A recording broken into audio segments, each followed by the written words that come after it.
They sent her to him like a curse wrapped in calico, the widowed woman no one wanted, a punishment disguised as a bargain. Caleb Monroe stood in the dust, watching the wagon approach, knowing 20 acres had cost him more than land ever should. The family called it a trade. He called it a trap. But when Iris Dalton stepped down with eyes that had already buried one man and survived his brother's schemes, Caleb realized the truth.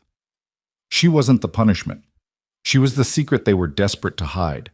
And somewhere between silence and survival, she would become the treasure he never knew he'd been searching for. Stay with me until the end of this story. Hit that like button and comment what city you're watching from so I can see how far this tale travels. The Montana sky stretched wide and indifferent over Caleb Monroe's ranch, the kind of endless blue that made a man feel both free and insignificant all at once. He stood at the edge of his property line, one boot resting on the lower rail of a fence he'd mended 3 times that summer, and watched the dust rise on the eastern road. The wagon was coming, right on time, right on schedule, like a debt being called in. Caleb was 34 years old, weathered by sun and silence, and he'd spent the better part of the last decade building something out of nothing. 200 acres of grazing land, a modest herd, a house that didn't leak when it rained. These were the sum total of his ambitions, and they'd been enough. He'd never asked for more, never wanted complications, but land had a way of making men do things they'd otherwise refuse. 20 acres. That's what the Harlan family had offered. Prime grazing land that bordered his northern property, a stretch of grassland with a natural spring that would double the value of his herd come summer. They'd approached him 6 weeks ago, all smiles and handshakes, talking about neighborly agreements and mutual benefit. The eldest Harlan brother, Joseph, had done most of the talking. A broad-shouldered man with a politician's grin and a card-sharp's eyes. "We've got land you need," Joseph had said, leaning back in Caleb's kitchen chair like he owned it. "And we've got a situation that needs resolving." Caleb had learned long ago that when a man called something a situation, it usually meant trouble wearing a pleasant mask. "What kind of situation?" he'd asked. "Our brother's widow, Iris." Joseph had said the name like it tasted bitter. "Been living with the family since Thomas passed. It's been difficult. She needs a fresh start, a place of her own. We thought, seeing as you're out here alone running this whole operation by yourself," the implication had hung in the air like smoke. "You want me to take in your dead brother's wife," Caleb had said flatly, "in exchange for land." "We want to help her find independence," Joseph had corrected, that smile never wavering. "And help you expand your holdings. Everyone benefits." Caleb had wanted to throw them out, should have thrown them out. But 20 acres with a spring, that was the difference between scraping by and actually prospering. That was security. That was the future he'd been working towards since he'd first broken ground on this place. So he'd said yes. God help him, he'd said yes. Now the wagon was close enough that he could make out details. A single horse, sway-backed and tired. A driver he didn't recognize, probably hired from town. And a figure in the back, sitting perfectly still among what looked like a single bag and a wooden crate. Caleb pulled his hat down lower and started walking toward the house. He'd prepared a room, the small one off the kitchen that he'd been using for storage. Cleared it out, put in a bed frame he'd bought used from the widow Patterson, added a clean mattress and simple linens. It was sparse but functional. He wasn't running a charity house, and this wasn't a courtship. This was a business arrangement, pure and simple. She'd have her space. He'd have his. They'd share the land and nothing else. The wagon pulled up to the front of the house just as Caleb reached the porch. The driver, a grizzled man with tobacco-stained whiskers, nodded once but didn't speak. He set the brake and climbed down, moving around to help his passenger. Caleb watched as a woman's hand appeared, gripping the edge of the wagon bed. Then she stood, and for the first time he saw Iris Dalton clearly. She was not what he'd expected. Caleb had formed a picture in his mind over the past weeks. A worn-down woman, perhaps, broken by grief and grateful for rescue. Someone soft and pliable who would fade into the background of his life like wallpaper. Someone who would know her place and keep to it. The woman who stood in his wagon was none of those things. Iris Dalton was tall, nearly as tall as Caleb himself, with a frame that suggested strength rather than delicacy. She wore a plain dress of dark gray homespun, buttoned to her throat and dusted with road dirt. Her hair, a deep auburn shot through with threads of copper, was pulled back in a severe bun that emphasized the sharp angles of her face. High cheekbones, a jaw that looked like it could cut glass, and eyes, gray-green like storm water, that met his directly, unflinching, and utterly without warmth. She didn't look grateful. She didn't look broken. She looked furious. "Mrs. Dalton," Caleb said, removing his hat. Manners, even in strange circumstances. His mother had drilled that into him young. "Mr. Monroe." Her voice was low, controlled. She accepted the driver's hand and stepped down from the wagon with precise movements, like someone who'd learned not to make unnecessary gestures. "I assume the Harlans explained the arrangement." "They did." "Then we understand each other." The driver hauled down her bag, a single carpet bag, worn at the corners, and the wooden crate. Caleb moved to help, but Iris was already reaching for the bag herself. "I can manage," she said. "Didn't say you couldn't." Caleb grabbed the crate anyway. It was heavier than it looked. "Just showing you to your room." Something flickered across her face. Surprise, maybe? Or suspicion? She nodded once and followed him toward the house. The driver called out. "Ma'am, the family said—" "Tell the family nothing," Iris interrupted, not turning around. "You've done your job. You can leave." Caleb glanced back in time to see the driver shrug and climb back onto his wagon. Within minutes, he was gone, leaving nothing but settling dust and the sound of Caleb's boots on the wooden porch. Inside, the house felt smaller with another person in it. Caleb had lived alone for so long that he'd forgotten what it was like to be aware of someone else's presence, someone else's breath in the same space. He led her through the front room, simple furniture, a stone fireplace, everything clean but plain, and into the kitchen. "This way," he said, opening the door to the small room he'd prepared. Iris stepped inside and stopped. She looked at the bed, the single window with its flour sack curtain, the empty shelf on the wall. Her expression didn't change, but Caleb saw her shoulders drop slightly, as if she'd been bracing for something worse. "It's not much," he said. "It's mine." She set the bag on the bed and turned to take the crate from him. Her fingers brushed his briefly, calloused, he noticed. Working hands. That's more than I've had in 2 years. The admission caught him off guard. Before he could respond, she was moving past him, back into the kitchen. She surveyed the space with the same assessing look she'd given him earlier, cataloging, measuring, planning. "Where do you keep your flour?" she asked. "Pantry, left of the stove, but you don't have to—" "I eat, Mr. Monroe. That means I'll earn my keep." She was already pulling out a large bowl, checking the flour supply. "The Harlans may have sent me here like unwanted furniture, but I won't be treated like it. I'll work. We'll be clear on that from the start." Caleb leaned against the doorframe and studied her. In the better light of the kitchen, he could see the fine lines at the corners of her eyes, the thin white scar that ran along her left forearm below her pushed-up sleeve. She moved with economy and purpose, someone who'd learned to make every action count. "How long were you married?" he asked. Her hand stilled for just a moment. 3 years. "The Harlan said he died last year." "That's correct." She resumed measuring flour, not looking at him. "Thomas fell from a hayloft, broke his neck. They found him the next morning." The words were delivered without inflection, like she was reading from a grocery list. Caleb waited, but she offered nothing more. No tears, no trembling voice, no widow's grief. Just facts, stark and simple. "I'm sorry," he said, because it seemed like the thing to say. "Are you?" Now she did look at him, those stormwater eyes direct and challenging. "You didn't know him. You don't know me. Sorry is just a word people use when they don't know what else to say." "Fair enough," Caleb straightened. "Then I'll be straight with you, Mrs. Dalton. I don't know what the Harlans told you about this arrangement, but here's the truth of it. I needed land. They had land to sell. You were part of the deal.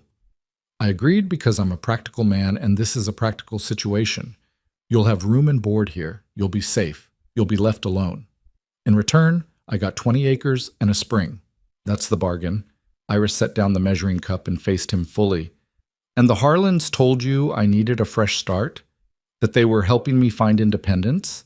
Something like that." "They lied." She wiped her hands on a kitchen towel that she'd somehow already located. "They wanted me gone. Out of their house. Out of their sight. Out of their lives." I reminded them of Thomas and Thomas's death. She stopped herself, jaw tightening. Thomas's death was inconvenient for them in ways they don't want examined, so they found a way to make me disappear without making it look like they'd simply thrown out their brother's widow. They get to look charitable. You get your land. I get sent away like furniture that doesn't match the curtains anymore. The bitterness in her voice was so sharp it could have drawn blood. Caleb felt something shift in his understanding of the situation. He thought he was the one being manipulated, paying with land rights for an unwanted burden. But standing here, watching this woman who'd been bartered away like livestock, he realized they'd both been played. "What did you mean," he asked carefully, "about his death being inconvenient?" Iris turned back to the flower. "Nothing that concerns you, Mr. Monroe. Ancient history, dead men's secrets." She pulled out a tin of lard. "Do you want biscuits with dinner, or just bread?" The dismissal was clear, but Caleb found himself unwilling to let it go. "If there's something I should know, if the Harlans are going to come back here looking for—" "They won't come back." Her voice was flat, certain. "They've solved their problem. They have no reason to return. You'll have your peace, Mr. Monroe. That's what you wanted, isn't it? Peace and land and silence?" She was right. That was exactly what he'd wanted. What he'd always wanted. So why did it suddenly feel insufficient? "I'll be outside," he said, "working the south fence. Dinner's usually around 6, but I'm flexible." 6 is fine." Caleb grabbed his hat and left her there in his kitchen, already working dough with strong, practiced hands. He stepped out into the afternoon heat and took a breath of air that suddenly felt too thin. He'd made a bargain. A simple, practical bargain.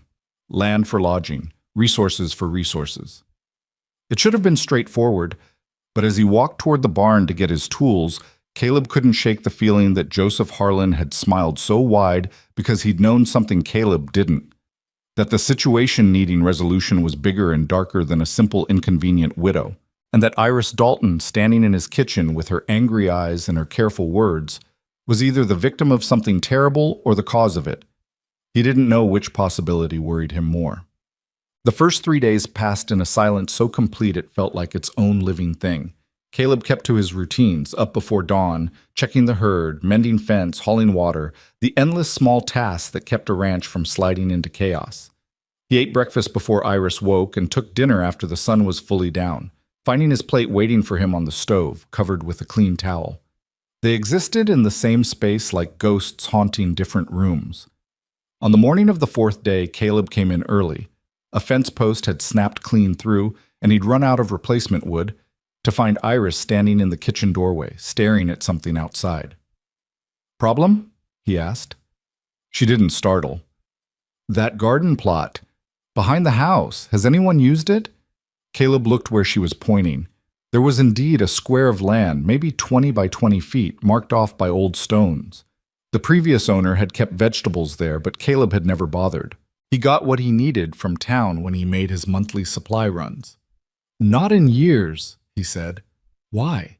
"Because it's a waste." Iris turned to look at him. "Good soil, southern exposure, close to the kitchen. It should be growing something." "Feel free," Caleb said. "If you want a garden, garden. Makes no difference to me."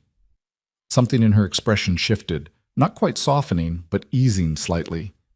"I'll need seeds, tools, a spade, at minimum."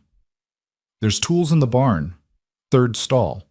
As for seeds," Caleb considered. "I'm going into town Friday. You can make a list." "I have money," she said quickly. "I'll pay you back." "Didn't ask you to." "I'm telling you I will."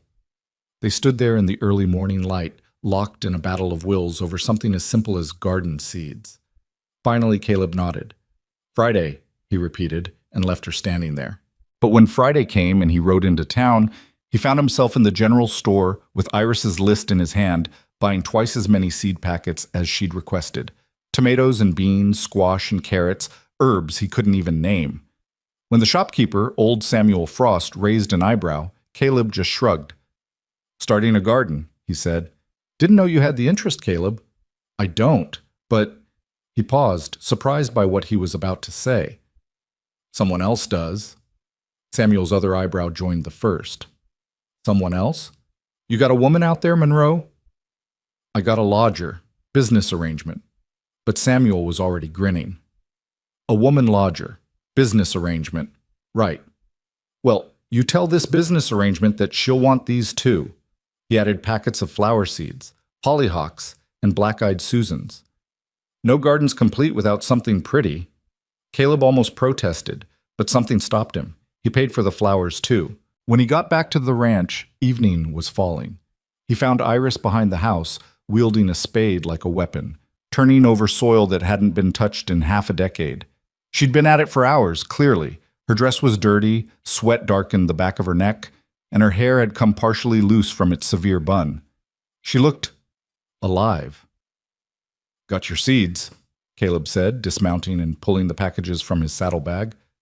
And some extras. Thought you might... He stopped. Iris had turned around, and her face had gone completely white. What's wrong? He asked. She wasn't looking at him. She was looking past him, toward the road. Caleb turned and saw what had drained the color from her face. 2 riders, still distant but approaching fast. Even from here, Caleb could make out their shapes, large men riding with purpose. The Harlans, Iris whispered. They came back. Her hand gripped the spade so hard her knuckles went bone white. I thought you said they wouldn't come back, Caleb said quietly. I was wrong. Her voice was hollow. God help me. I was wrong. Caleb looked at the approaching riders, then at the woman beside him who suddenly looked like she was staring down a firing squad. Every instinct in his body told him this was the moment to step back, to remember that this was just a business arrangement, that her problems weren't his problems, that he'd gotten his land and that was the end of his obligation. But he'd never been good at listening to sense when stubbornness was an option. Get in the house, he said. Mr. Monroe, get in the house, Mrs. Dalton. Lock the door. Don't come out until I tell you to. They won't hurt you, she said quickly. They're not here for you. This is about me. You should get in the house. Caleb checked his hip, feeling the familiar weight of his revolver. He never wore it around the property, but he'd put it on for the trip to town and hadn't taken it off yet. Lucky that. Now. For a moment he thought she'd refuse. Her jaw set in that stubborn line he was beginning to recognize. But then she nodded once and moved toward the house, still carrying the spade like she might need it for something other than gardening. Caleb watched her go, then turned to face the approaching riders. He recognized them now, Joseph Harlan and his younger brother Marcus. Joseph still had that politician's smile. Marcus looked like he'd rather be anywhere else. They pulled up about 20 feet from where Caleb stood, close enough to talk, not so close he couldn't draw if needed. Monroe, Joseph said, tipping his hat. Didn't expect to find you here. Thought you'd be out with the herd. It's my land, Caleb said evenly. I'm generally on it somewhere. Fair point. Joseph's eyes drifted toward the house. We're here to see Iris, family matter. Emily. Won't take but a minute. Mrs. Dalton isn't receiving visitors. Joseph's smile never wavered, but something cold entered his eyes. Now, that's not really your decision to make, is it? She's our sister-in-law. We've got business to discuss with her. Any business you've got with her, you can discuss with me first. Marcus shifted in his saddle. Caleb, don't make this difficult. We just need to ask her some questions. 5 minutes, that's all. Questions about what? The brothers exchanged a glance. Joseph's smile finally slipped. About Thomas's death, he said quietly. There's been concerns raised, things that don't add up. We need her to come back to town, talk to the sheriff, clear some things up.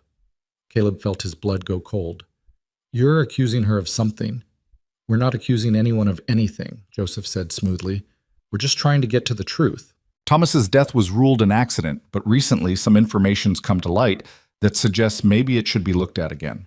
Iris was the last person to see him alive. She was there when he fell. It's reasonable to want to ask her about that, wouldn't you say?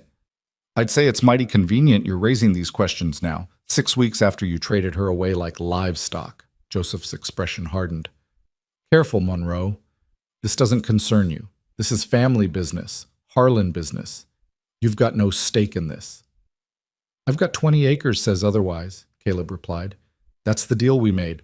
I take her in, you give me the land. Well, I've upheld my end. She's here. She's safe. She's under my roof. That makes her my responsibility. So if you've got questions for Mrs. Dalton, you can go through proper channels. Get the sheriff, bring a warrant, do this legal and above board. But you don't get to ride onto my property and harass a woman because you've suddenly got convenient concerns about your brother's death a year after the fact. Marcus's hand drifted toward his belt. Caleb's did the same, and both men froze. Now let's not do anything stupid, Joseph said, his voice tight. We're not looking for trouble, Monroe, but you're making this very difficult. Good. The three men stared at each other in the fading light. Caleb could feel his heart hammering, but he kept his expression neutral, his posture relaxed. The key to winning a standoff was looking like you'd already won it. Finally, Joseph pulled his reins, backing his horse up a step. We'll be back, he said. With the sheriff. Like you suggested, legal and above board. But you should know something, Monroe.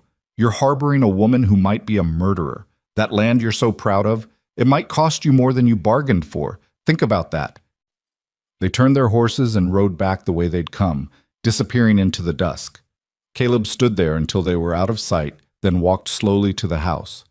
His hands were shaking, reaction, adrenaline leaving his system. He'd talked big, but if they'd pushed it, if Marcus had drawn... The door opened before he reached it. Iris stood there, pale but composed, still holding that damned spade. You shouldn't have done that, she said. Probably not. They'll come back, like he said, with the law. I know. And when they do, when the sheriff asks questions, I won't have good answers. Her voice cracked slightly. I can't give them what they want. Caleb looked at her, really looked at her. At the fear she was trying so hard to hide, at the shame and anger and desperate pride all warring in her expression, at the way she held herself like she was braced for a blow that never quite landed but never quite stopped coming either. Then maybe, he said slowly, you should tell me what really happened, before they come back. Before this gets any worse, tell me the truth, Mrs. Dalton. All of it. For a long moment she said nothing. Then she nodded once and stepped back, letting him into his own house, into whatever storm was coming, into the bargain he'd made that was turning into something far more complicated than 20 acres and a spring. Make coffee, she said quietly. This is going to take a while. And as Caleb lit the lamp and stoked the stove, as Iris set down the spade and sank into a kitchen chair like all the strength had left her legs, the last light of day faded completely. The darkness that came in its wake felt prophetic. The coffee took longer to brew than it should have. Caleb watched Iris's hands as she measured the grounds, steady, deliberate, like she was buying herself time to arrange words she'd kept locked away. The kitchen lamp cast long shadows across the table between them, and outside the Montana night settled in with its usual chorus of crickets and distant cattle lowing. When she finally sat down across from him, two steaming cups between them, her face had that carved stone quality again, prepared for judgment. Thomas Harlan was 23 when we married, she began without preamble. I was 19. My father had died the winter before, and my mother the summer after that. Cholera. I had no family, no money, and no prospects. When Thomas showed interest, when his family approved the match, I thought... She stopped, lips pressing together. I thought I was fortunate. Caleb said nothing, just wrapped his hands around the hot cup and waited. He was charming at first, brought me flowers, said pretty things. The Harlans had money, land, standing in the community. His mother made it clear I was marrying up, that I should be grateful for the opportunity, so I was. Grateful. The word came out bitter. I was so damned grateful I didn't see what was underneath all that charm until it was too late. What was underneath? Caleb asked quietly. Iris's fingers tightened around her cup. Cruelty. The casual kind at first. Little comments about my cooking, my appearance, my worthlessness. How lucky I was that he'd taken pity on me. How no one else would have wanted damaged goods. She took a breath. Then the casual kind became the deliberate kind. He'd break things I cared about, small things, a hairbrush my mother had given me, a book I'd had since childhood, and say it was an accident. He'd grab my arm hard enough to bruise and apologize so sweetly afterward that I'd feel guilty for flinching. Caleb felt something cold settle in his chest. He'd known men like that. Hell, he'd grown up with a father like that. The Harlans knew? He asked. They knew. They didn't care. Thomas was the youngest, the favored one. Joseph was ambitious and Marcus was dutiful, but Thomas was the charmer, the one who could talk his way into or out of anything. They indulged him. When I went to his mother once, showed her the bruises, she told me that marriage required patience, that I needed to learn to manage his moods better. Iris's laugh was harsh. Manage his moods, as if his temper was my responsibility. How long did this go on? 3 years. 3 years of walking on eggshells, trying to be smaller, quieter, more invisible, trying to be whatever would make him happy, so he'd stop. She stopped herself, jaw working. But nothing ever made him happy. Not for long. He drank, more and more as time went on. When he drank, he got mean. When he got mean, he got rough. And when I finally started fighting back, when I stopped apologizing for existing, he got dangerous. The kitchen was silent except for the soft hiss of the oil lamp. Caleb could see the effort it took her to keep her voice steady, to push these words out into the light where they could be examined. The night he died, she continued, he'd been drinking since noon. We'd had a fight. I'd burned the supper or folded his shirts wrong. I can't even remember what started it. He went out to the barn, took a bottle with him. I thought he'd sleep it off in the hay like he sometimes did. I went to bed. She paused, and Caleb saw her throat work as she swallowed. Around midnight, I heard shouting, not words, just noise. I got up, went outside, and I could hear him in the barn loft stumbling around, cursing. I called up to him, asked if he was all right. He screamed at me to mind my own business, that he didn't need a useless woman checking on him. So I went back inside. And then? And then nothing. I went to bed. I fell asleep. In the morning, Marcus came pounding on the door. They'd found Thomas at the bottom of the loft ladder. His neck was broken. The bottle was shattered next to him. The whole loft reeked of whiskey. Iris met Caleb's eyes directly. He fell. He was drunk, it was dark, and he fell. That's the truth. Caleb studied her face, looking for deception and finding none. Just exhaustion and something that might have been shame. But, he prompted, because there was clearly more. But I heard him fall, she said softly. I was in the house, and I heard the crash, the sound of the bottle breaking. I heard it, and I knew something had happened, and I didn't get up. I didn't go check. I just lay there in the dark and listened to the silence afterward. The confession hung between them like smoke. I didn't kill him, Iris continued, her voice gaining strength. But I didn't save him either. I don't know if he died instantly or if he lay there suffering. I don't know if I could have done anything, but I didn't try.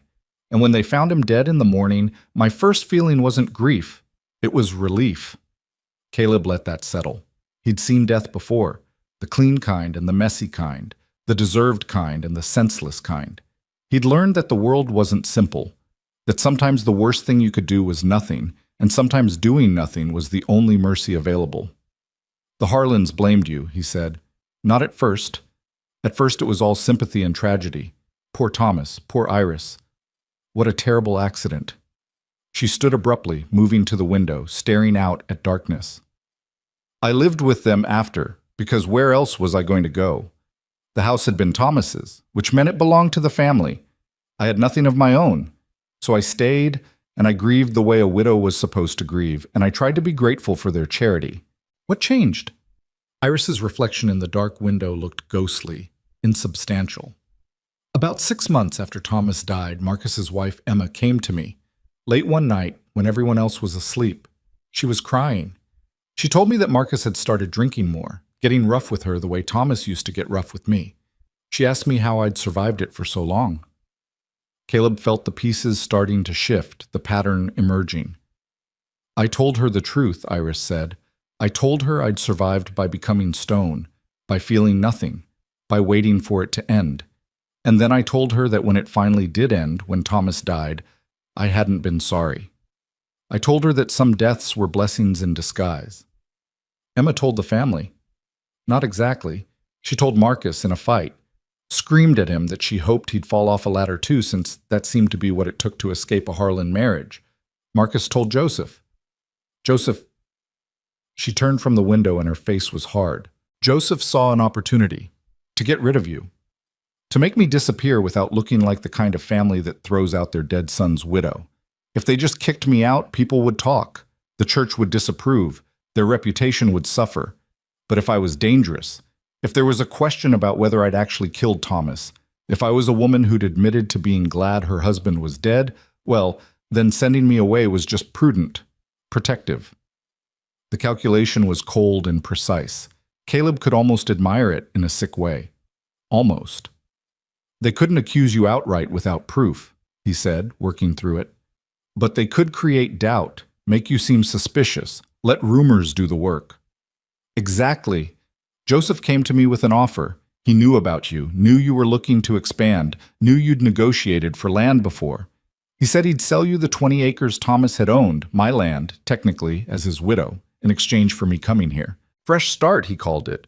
A chance for me to find peace away from painful memories. Her voice dripped contempt. I knew what it really was. Exile.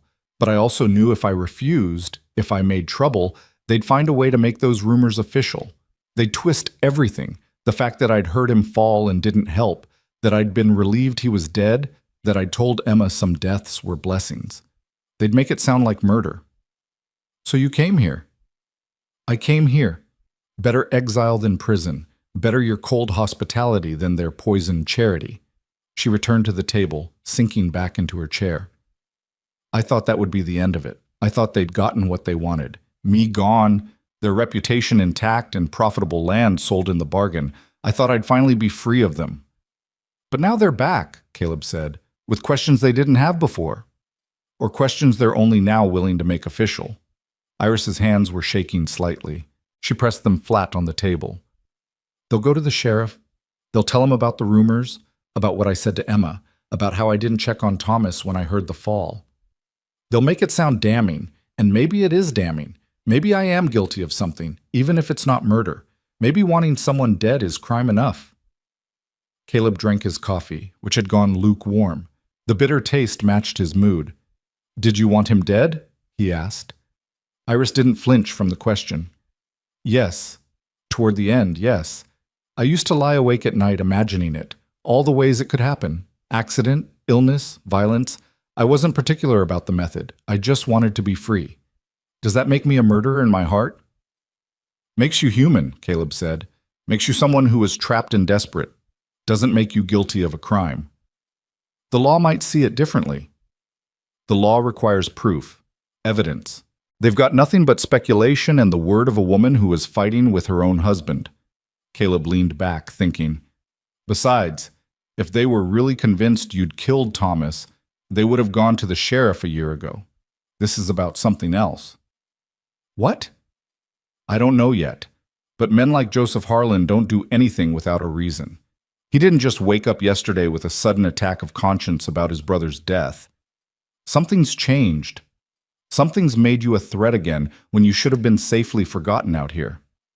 Iris considered this, and Caleb saw the sharp intelligence in her eyes, the mind that had survived 3 years of cruelty by learning to read dangerous men. The land, she said slowly, Thomas's land, my land. The 20 acres. What if it's worth more than they thought? What if they found out something about it after they'd already sold it to you? What if... She stopped, eyes widening. The spring. That's what you wanted, wasn't it? The natural spring on the northern border? Caleb nodded. Makes the land twice as valuable. Water rights out here are worth their weight in gold. Joseph knows that. He would have known that when he negotiated with you. But what if there's more?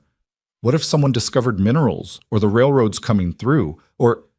She stood again, pacing now, energy crackling through her small frame. If they can prove I murdered Thomas, what happens to the land?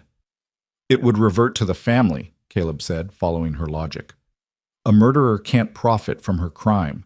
You'd lose your widow's claim, the sale would be void, and the land would go back to the Harlans. And they could sell it again, for whatever it's really worth. The pieces clicked into place with ugly clarity. This wasn't about justice for Thomas. This wasn't even about punishing Iris. This was about money, about land, about the oldest motivation in the Montana Territory, greed dressed up as righteousness. We need to know what changed, Caleb said. What made that land suddenly worth reclaiming? How do we find that out? I'll go to town tomorrow, talk to people. The land office, the surveyor, maybe the railroad company office if there is one. Someone will know if there's been new developments. He met her eyes across the table. But we need to be ready for them to come back before I find answers. They said they'd bring the sheriff, and I believe them. We need to figure out what you're going to say. The truth, Iris said. I'll tell the truth. The truth is complicated. The truth makes you look suspicious even if you're innocent. Then what do you suggest? That I lie? Caleb shook his head. I suggest you tell the truth carefully. You heard your husband in the barn. You called to him. He told you to leave him alone. You went to bed. You woke up when Marcus came with the news. That's all factual. That's all true. But I heard him fall. Did you? Caleb interrupted. Are you sure what you heard was him falling? Could have been anything. A bottle breaking, tools clattering. Could have been him knocking things over while he was drunk. You were half asleep in a house 50 feet from the barn. You can't be certain what you heard. Iris stared at him, understanding dawning. You want me to change my story. I want you to tell a version of the truth that doesn't hand them ammunition. The part about being glad he was dead, about telling Emma that his death was a blessing, that's between you and Emma and whatever conscience you've got. It's not evidence of a crime. And if they bring it up, you say you were speaking emotionally, that you were hurt and angry about your marriage, and you said things you regret. That's reasonable. That's understandable. That's manipulation, Iris said, but there was no heat in it, just weariness. That's survival, Caleb corrected. Joseph Harlan is playing a game, and he's playing it to win. If you walk into this treating it like a confessional, like honesty will save you, you're going to lose. You need to be smarter than that. You need to be harder than that. For a long moment, Iris didn't respond. Then slowly, she nodded. All right, she said. All right. I'll be careful with the truth. They sat in silence after that, the coffee growing cold between them. Outside, the wind had picked up, carrying with it the smell of rain that might or might not come. The lamp flickered, and Caleb reached over to turn up the wick.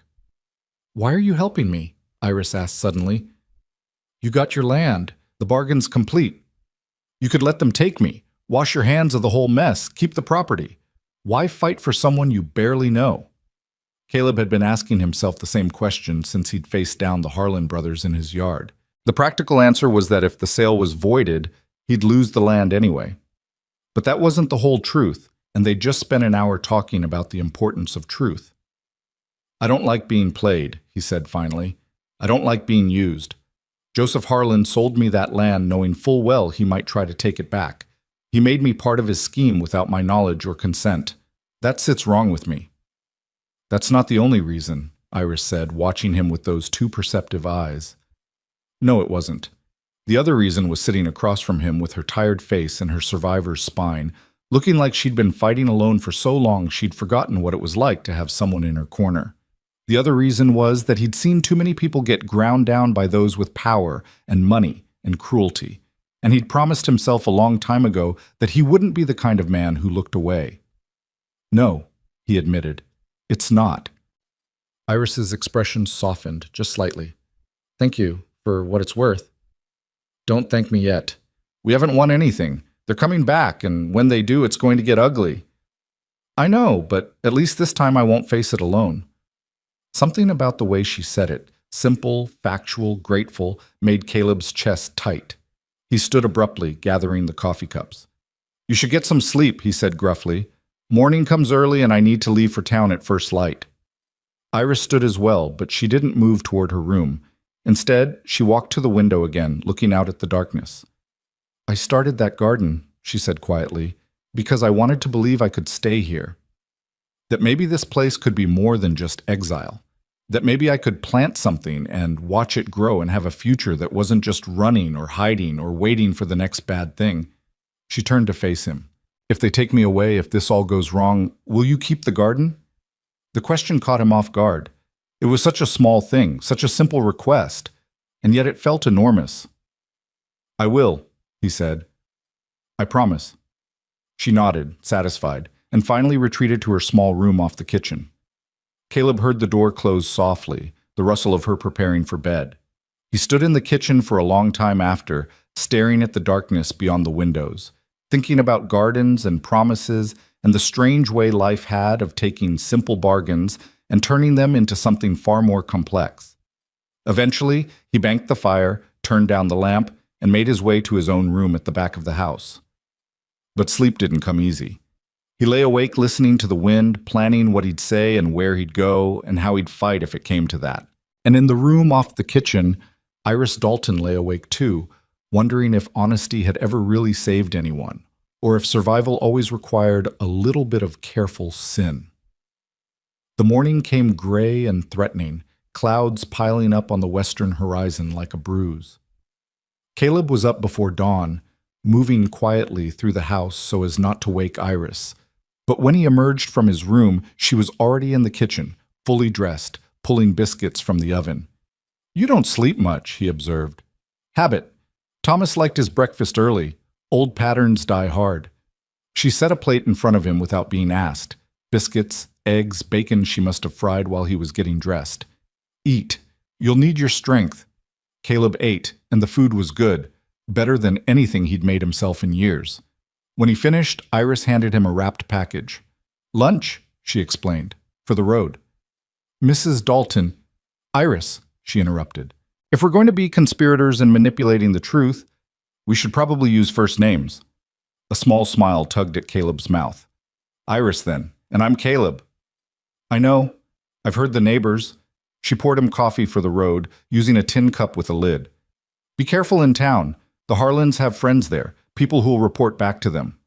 "I'm aware. And if you find out something about the land, something that proves why they want it back, I'll come straight back here. I won't let them catch me alone on the road." He stood, settling his hat. "Keep the doors locked while I'm gone. Don't open them for anyone unless it's me or the sheriff with a legal warrant.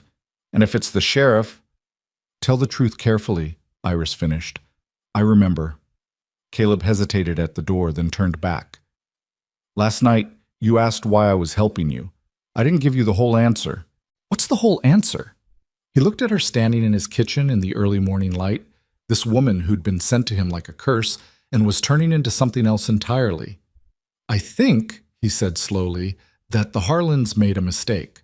They thought they were dumping a problem on me. But what they actually did was give me someone who knows how to fight, someone who's survived worse than they can throw at us. And I've got a feeling we're going to need that before this is over." Iris's eyes went bright, and for a moment he thought she might cry, but she didn't. She just nodded once, sharp and fierce. "Ride safe," she said. "Keep the doors locked," he repeated, and left before he could say anything else, anything more, anything that might reveal how much this strange arrangement was starting to mean to him. The ride to town took 3 hours through increasingly threatening weather. By the time Caleb reached the main street, the wind was fierce and cold, carrying the smell of rain and electricity. He tied his horse outside the land office and stepped inside, grateful for the shelter. The clerk, a nervous man named Peterson, looked up from his ledgers with obvious relief at having something to do besides watch the storm build. "Caleb Monroe," he said. "Don't see you in town often. What can I do for you?" "I need to see the records on a property sale, 20 acres on the northern border of my land, sold to me by Joseph Harlan about 6 weeks ago." Peterson's expression shifted, became guarded. "That's public record. I can pull the file." He disappeared into the back room, and Caleb waited, watching the street through the window. The town was quieter than usual, people hurrying to get home before the weather broke. He didn't see any Harlans, but that didn't mean they weren't around. Peterson returned with a folder, laying it on the counter. "Here you are. Deed transfer, survey map, the usual documentation." Caleb studied the papers, looking for anything unusual. The sale seemed straightforward. 20 acres, clear title from Thomas Harlan's estate to the family, then from the family to him. The price was fair for grazing land with a spring. Nothing obviously suspicious. "Has anyone else been looking at this file recently?" he asked. Peterson hesitated. "I'm not supposed to say." Peterson: "Look, Caleb, I don't want trouble. The Harlans are They're influential. I can't afford to make enemies. Caleb leaned on the counter, keeping his voice low and reasonable. I'm not asking you to make enemies.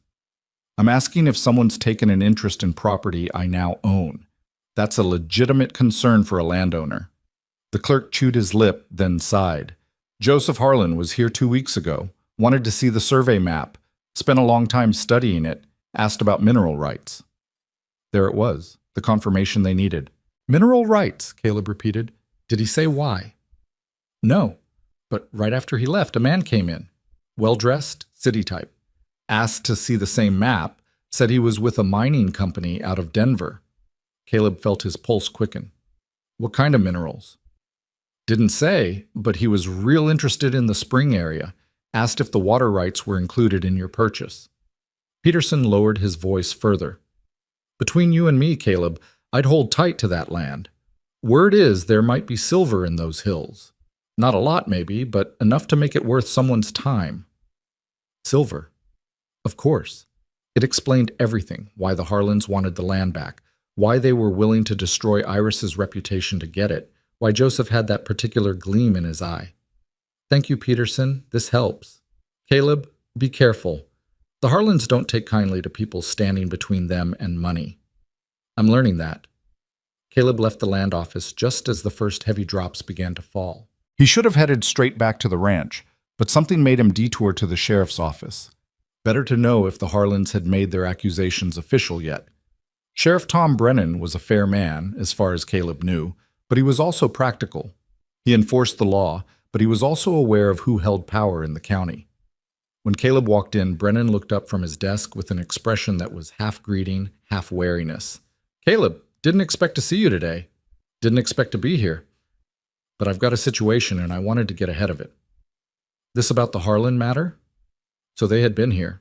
Caleb kept his expression neutral. Depends on what they told you. Brennan sighed and leaned back in his chair. Sit down. Let's talk about this before it gets out of hand. Caleb sat, water dripping from his coat, onto the wooden floor. Joseph and Marcus Harlan came to see me yesterday, Brennan began. Said they've got concerns about their brother Thomas's death.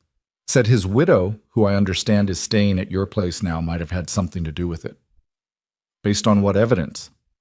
Based on the fact that she heard him fall and didn't check on him. Based on things she said to family members about being glad he was dead. Based on... He paused. Look, Caleb, they've got enough to make me ask questions. That's all this is right now, questions. Questions that conveniently arise right after a mining company shows interest in land that belonged to Thomas's widow. Brennan's eyes sharpened. What are you talking about? Caleb told him about the land sale, about Peterson's information, about the timing of the Harlan's sudden concern for justice. When he finished, Brennan was silent for a long moment.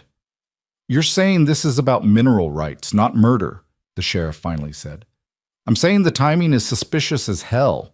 They were happy enough to ship Iris off to my place 6 weeks ago.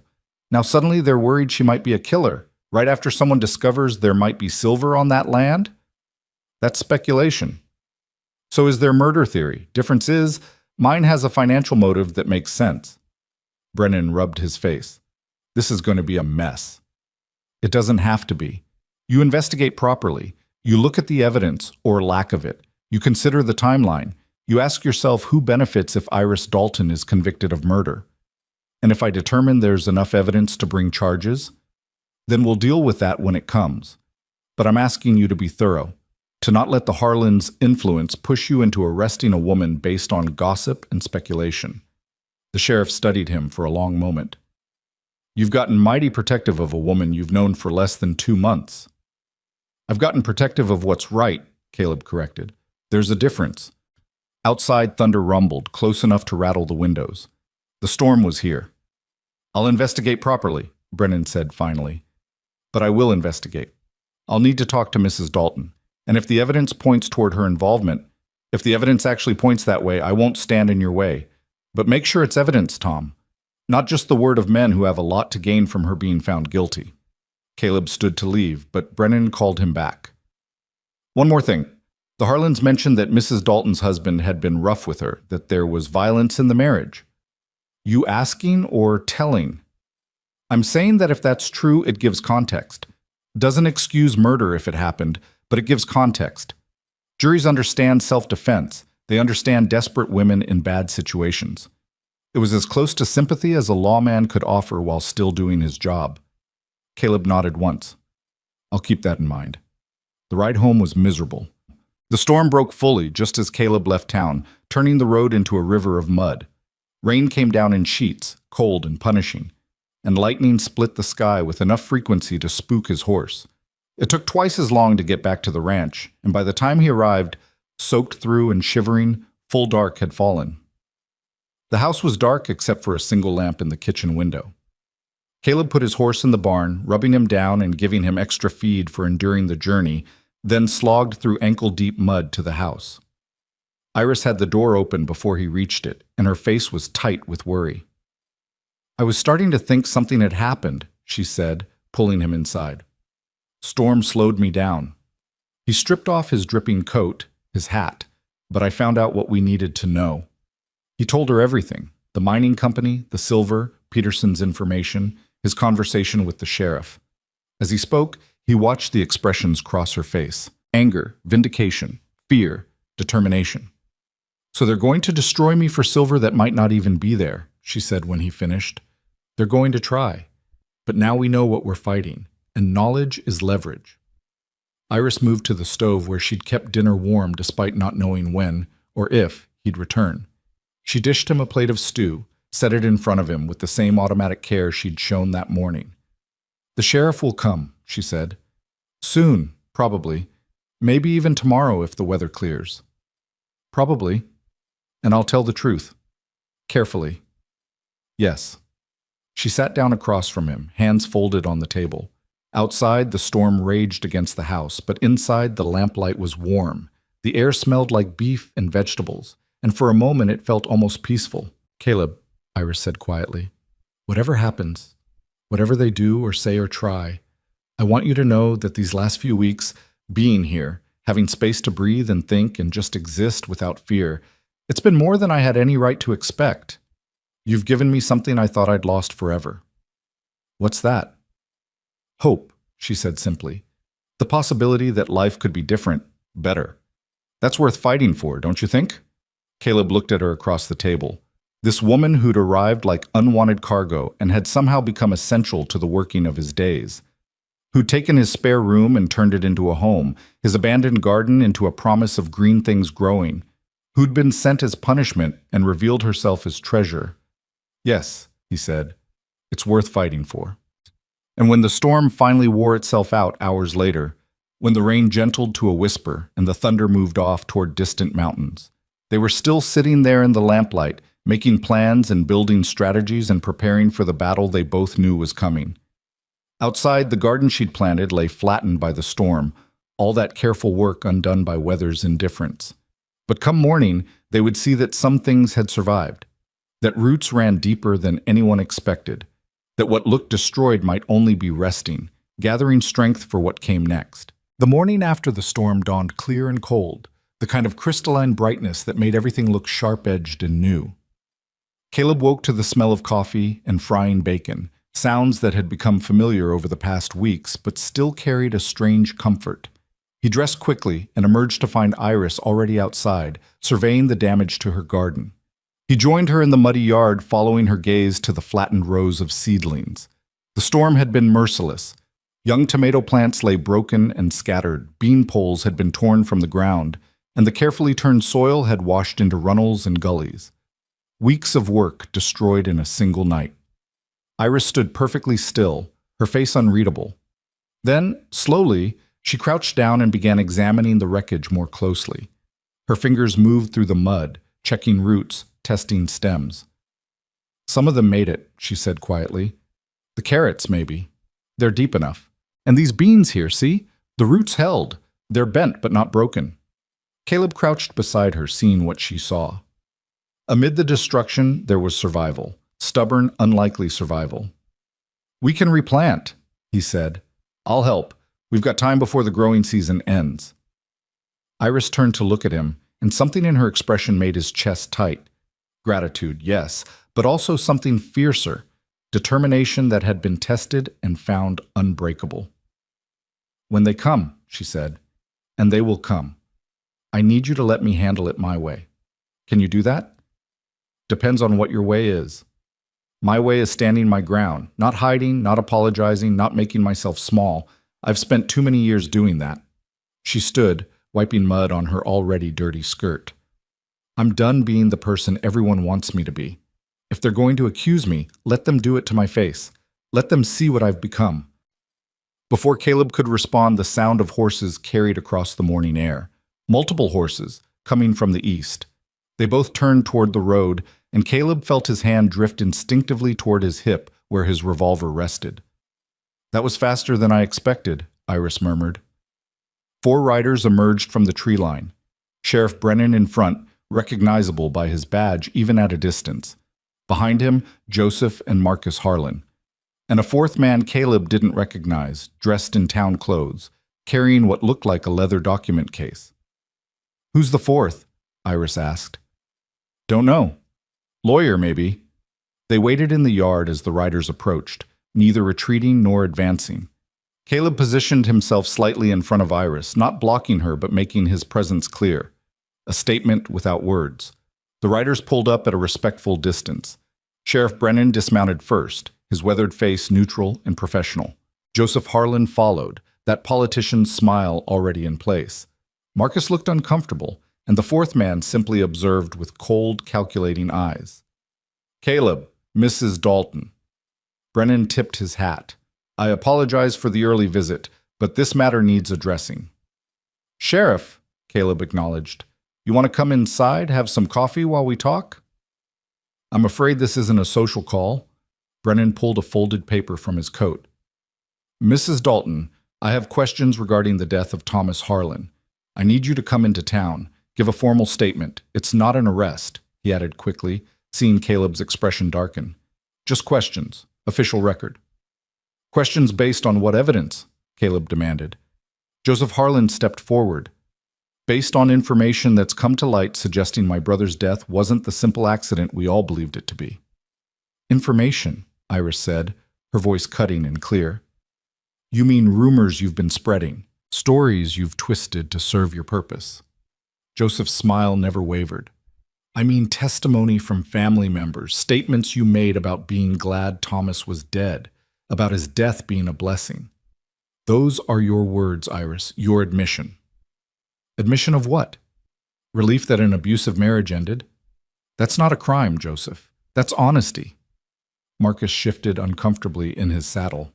"Iris, nobody's saying you meant to. We just need to understand what happened that night. For closure. For the family." "The family?" Iris repeated, and laughed without humor. "The family that watched Thomas terrorize me for 3 years and did nothing. The family that told me to be more patient, more understanding, more invisible. That family wants closure?" The 4th man finally spoke, his voice smooth and educated. "Mrs. Dalton, I'm Arthur Pemberton, attorney for the Harlan estate. Perhaps we could discuss this more civilly. The sheriff is simply doing his duty in investigating questions that have arisen. Surely you can see the wisdom in cooperating." "I can see the wisdom in knowing who I'm dealing with," Iris shot back. "An estate attorney. Interesting. Tell me, Mr. Pemberton, what exactly is the Harlan estate claiming? What legal grounds do you have for questioning a death that was ruled accidental a year ago?" Pemberton's expression didn't change, but Caleb saw his eyes sharpen. This woman wasn't going to be easily intimidated. "The estate has the right to pursue justice for one of its members," Pemberton said carefully, "and to ensure that any irregularities in his death are properly investigated." "Irregularities," Caleb said. "Is that what we're calling convenient timing now? Funny how these irregularities only became important after a mining company showed interest in the land Thomas owned." Silence fell like a stone into water. Joseph's smile finally slipped. Marcus looked genuinely confused. Pemberton's face went carefully blank. "I don't know what you're implying," Joseph started. "I'm not implying anything. I'm stating facts. 2 weeks ago, you were at the land office asking about mineral rights on the 20 acres you sold me.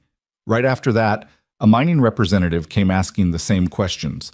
Now suddenly you're concerned your brother might have been murdered? The timing raises questions, Joseph. Questions about your motives." Brennan's expression had gone very still. Is this true? About the mining company? It's public record, Caleb said. Peterson at the land office will confirm it. Someone's interested in what's under that ground. And if Iris is convicted of murder, the sale becomes void. The land reverts to the Harlan estate, which can then sell it for whatever those mineral rights are really worth. That's absurd, Joseph sputtered, but his face had gone red. This is about justice for Thomas, not about silver, Iris finished quietly. Not about money? Then why is an estate attorney here, Joseph? Why not just the sheriff asking honest questions? Pemberton stepped in smoothly, damage control in action. Mrs. Dalton, whatever Mr. Monroe believes about mineral interests is irrelevant to the central question. Did you or did you not hear your husband fall the night he died and fail to render assistance? The question hung in the air, sharp as a blade. Caleb saw Iris's jaw tighten, saw her prepare to answer, and remembered their conversation about truth and survival. He willed her to be careful, to remember what they'd discussed. I heard something, Iris said slowly, each word precise. I was in the house. Thomas was in the barn. I heard a crash, yes, loud enough to wake me, but I couldn't tell what it was. Could have been anything. Tools falling, a board breaking, Thomas knocking things over while he was drunk. But you didn't check, Pemberton pressed. My husband had told me in very clear terms to leave him alone. He'd been drinking heavily. He was in a foul mood. I'd learned over 3 years of marriage that when Thomas was in that state, approaching him only made things worse. She met Pemberton's eyes directly. So no, I didn't check. I stayed in the house where it was safe, where he'd told me to stay. And in the morning, when they found him dead, how did you feel? It was a trap question, designed to make her admit relief, to confirm the statements Emma had reported.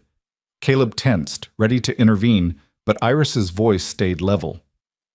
I felt shocked, she said. Grief, confusion. The things anyone feels when they lose someone suddenly. Not relief? Pemberton's tone was sharp now, sensing blood in the water. You didn't tell Marcus's wife that his death was a blessing? I told Emma months later in a private conversation about marriage and survival that some endings come as relief. That was about my experience of marriage, not about Thomas's death. You're twisting my words, Mr. Pemberton. You're taking private grief and private pain and trying to turn them into evidence of a crime that never happened. Marcus finally spoke up, and his voice was strained. Iris, Emma said you told her you weren't sorry he was dead, that you were glad it ended.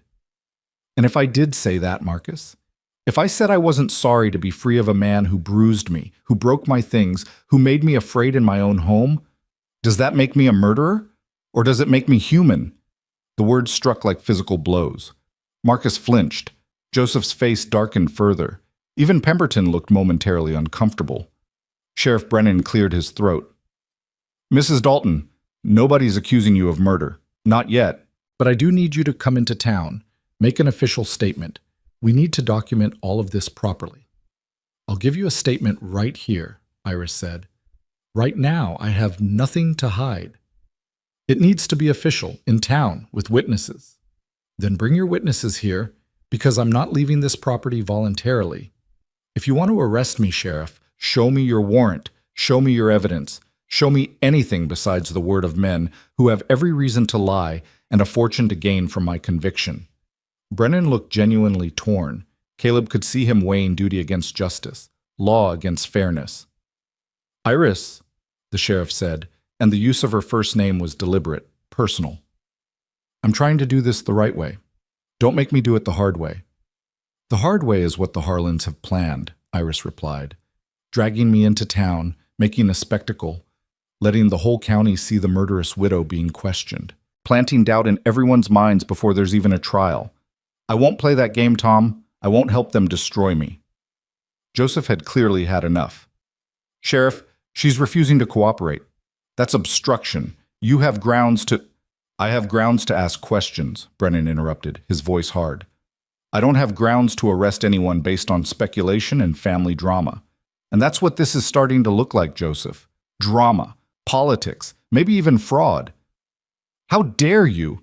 Peterson told me about your visit to the land office. about the mining company, about your questions regarding mineral rights.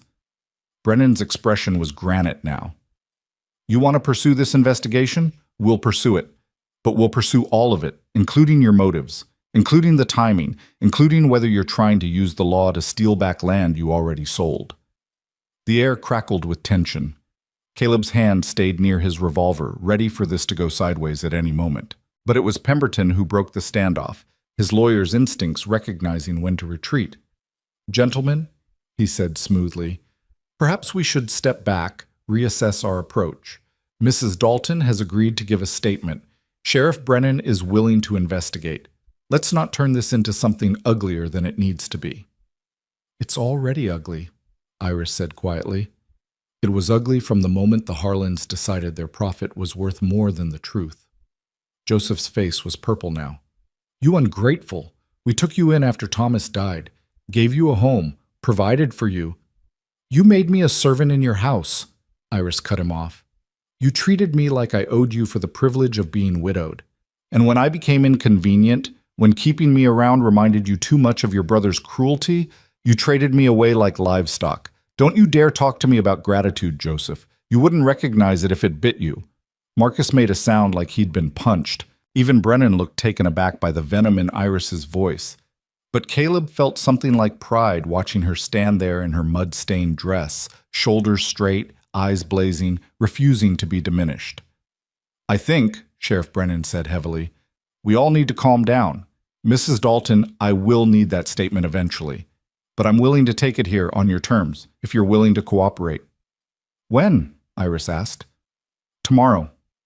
I'll bring a deputy as witness. Keep it official but small. We'll document what happened the night Thomas died, what you saw and heard, what you did. That's all. No accusations, no charges. Just facts." Iris considered this, then nodded. "Tomorrow. But only you and your deputy, Sheriff. No Harlans, no lawyers. Just the law." "Agreed." Joseph looked like he wanted to argue, but Pemberton put a restraining hand on his arm.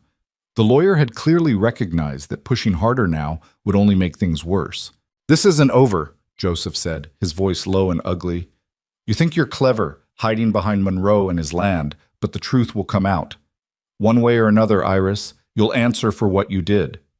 "I already have answered," Iris replied. "The truth is I survived you. I survived your family. I survived Thomas. And I'll survive this too, no matter what you throw at me." The riders turned to leave, but Marcus lingered a moment longer. He looked at Iris with something that might have been regret. "He really hurt you," Marcus said quietly. "Thomas. Emma told me some of it, but I didn't want to believe it." "I know," Iris said, and her voice softened slightly. "It's hard to see the worst in people we love, but that doesn't make the worst any less real." Marcus nodded slowly, then followed his brother and the lawyer back toward town. Sheriff Brennan was the last to mount up. "Mrs. Dalton," he said to him, "Caleb, tomorrow, like we agreed. And for what it's worth—" He paused, choosing his words carefully. "I knew Thomas Harlan. Drank with him a few times. He had a mean streak when he was in his cups. I didn't know it extended to his home life, but I'm not surprised to hear it. That doesn't mean I can ignore questions about his death, but it does mean I'll investigate fairly, all aspects of it." "That's all we're asking," Caleb said. After they left, Caleb and Iris stood in the yard, watching the dust settle. The confrontation had lasted maybe 20 minutes, but Caleb felt exhausted, adrenaline draining from his system. "You were magnificent," he said finally. Iris laughed shakily. "I was terrified." "Didn't show. You stood up to them like—" He searched for the right words. "Like someone who knows her worth, who won't be pushed around anymore." "Is that what I look like?" She turned to face him, and her eyes were bright with unshed tears. "Because I felt like I was about to fly apart. The whole time I kept thinking about what Thomas would have done if I'd spoken to him that way, how much it would have cost me. But you're not married to Thomas anymore. You don't answer to the Harlans. You don't have to make yourself small to survive." "I know. It's just—" She wiped at her eyes impatiently. "It's just that knowing something and believing it are different things. I spent so long being afraid, being careful, measuring every word. Standing there, saying exactly what I thought, feeling angry instead of scared. It felt like putting on someone else's skin. Maybe it's not someone else's skin, Caleb suggested gently. Maybe it's who you were before Thomas, who you're becoming now that you're free of him. Iris considered this, then nodded slowly. Maybe. It's strange, isn't it? How people can change you, make you forget who you were. Thomas spent 3 years teaching me to disappear, and I got so good at it I almost couldn't find my way back. They walked back toward the house together, the morning sun warming the muddy ground. Inside, Iris immediately set about making more coffee, hands needing something to do, some familiar task to ground her. "What do you think will happen tomorrow?" she asked, measuring grounds with the same precision she'd shown that first day. "When Brennan comes back for the statement, I think you tell him exactly what you told them today, the truth, carefully. What you heard, what you did, why you did it. He seems like a fair man. He'll listen. And after that, Joseph won't let this go. He's too invested now, too angry. After that, we wait. See what Brennan's investigation turns up. See if this mining company makes an official claim on the land. See if the Harlans overplay their hand." Iris poured 2 cups, handed one to Caleb.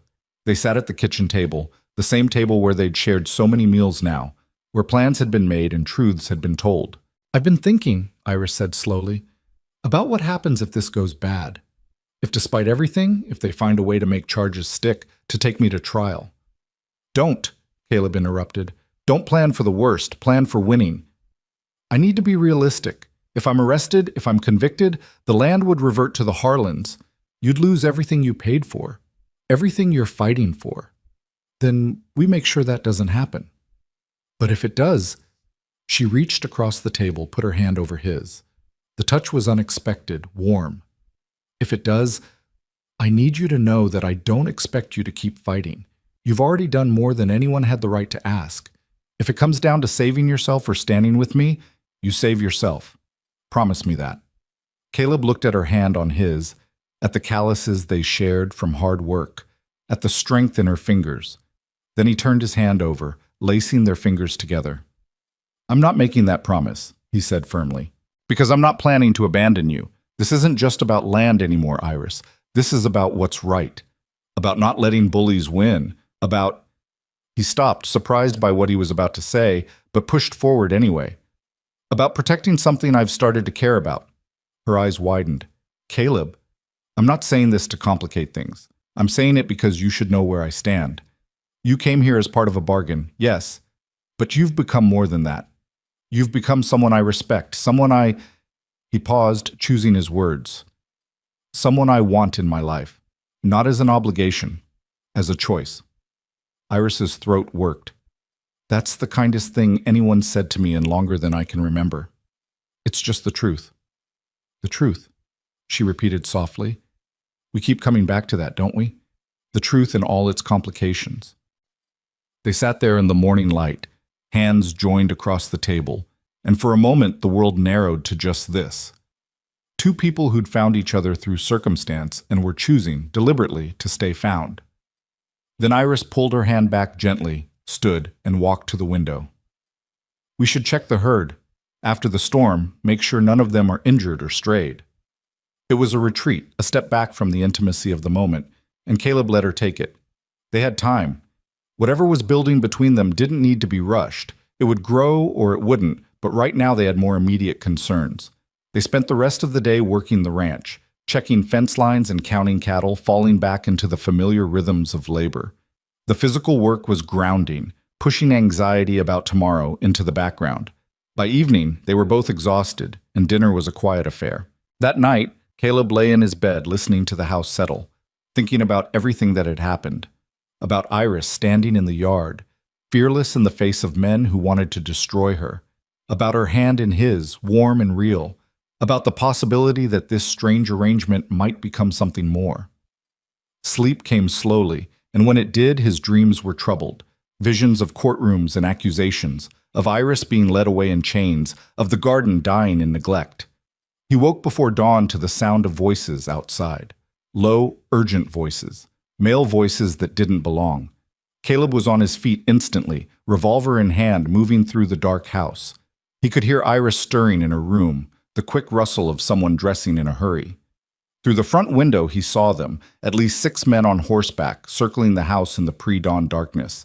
Some carried torches, the flames casting wild shadows. Others had rifles across their saddles. "Caleb!" Iris appeared beside him, fully dressed, eyes wide. "Who are they?" Before he could answer, a voice called out from the darkness. Joseph Harlan's voice, thick with drink and rage. "Monroe! Send out the murderer, or we'll come in and get her." Caleb's blood went cold. This wasn't a legal delegation. This was a mob, and they'd come in the dead of night when no sheriff would see, no witnesses would intervene. "Stay back from the windows," he told Iris urgently. "Get down. Stay low." "What are they doing? It's not even dawn. The sheriff isn't supposed to come until—" "This isn't the sheriff." Caleb moved to the gun cabinet, pulling out his rifle. "This is the Harlans taking matters into their own hands." Another voice joined Joseph's, slurred and angry. "We know what you did, Iris. We know you killed him. Come out and face justice." "That's not Joseph," Iris whispered. "That sounds like, is that Robert, Thomas's cousin?" "Sounds like they've recruited help. Probably been drinking all night, working themselves up." Caleb checked his ammunition, calculating odds he didn't like. 6 men, maybe more, all armed, all convinced of Iris's guilt, or at least willing to pretend they were. "We need to get to town," Iris said. "Get to the sheriff." "We'd never make it. They're between us and the road. The moment we step outside, they've got us." A gunshot cracked through the air, and the front window shattered. Iris screamed, dropping to the floor as glass rained down. Caleb fired back through the broken window, aiming high, a warning shot. "The next man who shoots gets 1 center mass," he shouted. "This is my property, and you're trespassing. Leave now, or I start putting you down." Big words for a man protecting a killer. Joseph's voice was closer now, emboldened by numbers and darkness. "Hand her over, Monroe. This doesn't have to involve you. It involved me the moment you made that land deal, the moment you lied about your intentions. I know about the silver, Joseph. I know this is about money, not justice." A moment of silence. Then Joseph's laugh, ugly and knowing. "So what if it is? So what if the land's worth more than we thought? That doesn't change what she did. That doesn't change that she murdered my brother. She didn't murder anyone. Thomas fell because he was drunk. You know it, I know it, and when the sheriff investigates properly, the whole county will know it." "The sheriff's not here," another voice called out. Marcus, sounding less certain than his brother, but still committed to this course. "And by the time he arrives tomorrow, this will all be settled. Iris will have confessed to what she did, and justice will be served." "You mean she'll have had an accident," Caleb said flatly. "Isn't that what this is? You'll claim she tried to run? Someone's gun went off. Tragic mistake? That's the plan, isn't it?" The silence that followed confirmed his suspicion. They'd come to kill Iris and make it look justified, to eliminate the problem permanently before official investigations could complicate their story. Caleb felt Iris's hand on his arm, felt her shaking despite her attempt to stay calm. "There's 6 of them," she whispered. "Maybe more. You can't fight them all." "Don't have to fight them all. Just have to make them think twice about whether I'm worth the cost." He raised his voice again. "Here's how this works. I've got enough ammunition to make this very expensive for you. First man through my door dies. Second man probably dies. Third might make it, but he'll be answering murder charges because I'll make damn sure one of you survives to testify about who started this. Is that land worth 3 of your lives? Is it worth hanging for murder?" "You're bluffing," Joseph shouted, but there was uncertainty in his voice now. "Try me. Come on, Joseph. You first. Show your men how brave you are. Walk through my door and see what happens." Movement in the darkness. Caleb tracked it with his rifle, ready to fire if anyone got too close. Then a new voice, younger, frightened. "Joseph, maybe we should wait for the sheriff like we planned. This is getting out of hand." "Shut up, Robert." "But he's right. If we kill them, that's murder. That's hanging. The land's not worth—" "I said shut up!" The mob was fracturing, doubt seeping in. Caleb pressed his advantage. "Smart man, Robert. Listen to him, the rest of you. Think about what you're doing. Think about what happens when the sun comes up and people find out a group of armed men attacked a woman in her home in the middle of the night. Think about how that looks. Think about what the sheriff will do." Nobody will care about a murderer getting what she deserves, Joseph snarled, but his conviction was wavering. They'll care about a lynch mob. They'll care about men taking the law into their own hands. Montana Territory is trying to become a state, remember? We're trying to prove we're civilized, that we have law and order. You think the territorial government wants this kind of story getting out? Caleb was reaching now, throwing everything he could think of at them, trying to find the crack that would break the mob's resolve. And what about the mining company? He continued. You think they want to buy land that comes with a murder attached? Think they want that kind of publicity? You're not just risking your necks, you're risking the very money you're trying to protect. More movement. Horses shifting, men conferring in low voices. The torches seemed to be pulling back slightly. Then, from the darkness, a different sound, hoofbeats approaching fast from the direction of town, multiple riders moving with purpose. Someone's coming, Iris breathed. The mob heard it too. Caleb saw them turning, confusion spreading. The riders burst into the clearing, 4 of them, led by Sheriff Brennan, with his deputy and 2 other men Caleb recognized as town council members. What the hell is going on here? Brennan's voice cut through the chaos like a whip. Joseph Harlan, you and your men lower those weapons right now. Sheriff, this doesn't concern... The hell it doesn't? You've got an armed mob surrounding a private residence in the middle of the night. That's criminal trespass at minimum, attempted murder at worst. Weapons down, now. The authority in Brennan's voice, combined with the presence of witnesses and town officials, finally broke the mob's momentum. Rifles lowered, torches were held less aggressively. Men who'd been ready to kill 20 minutes ago suddenly looked sheepish and uncertain.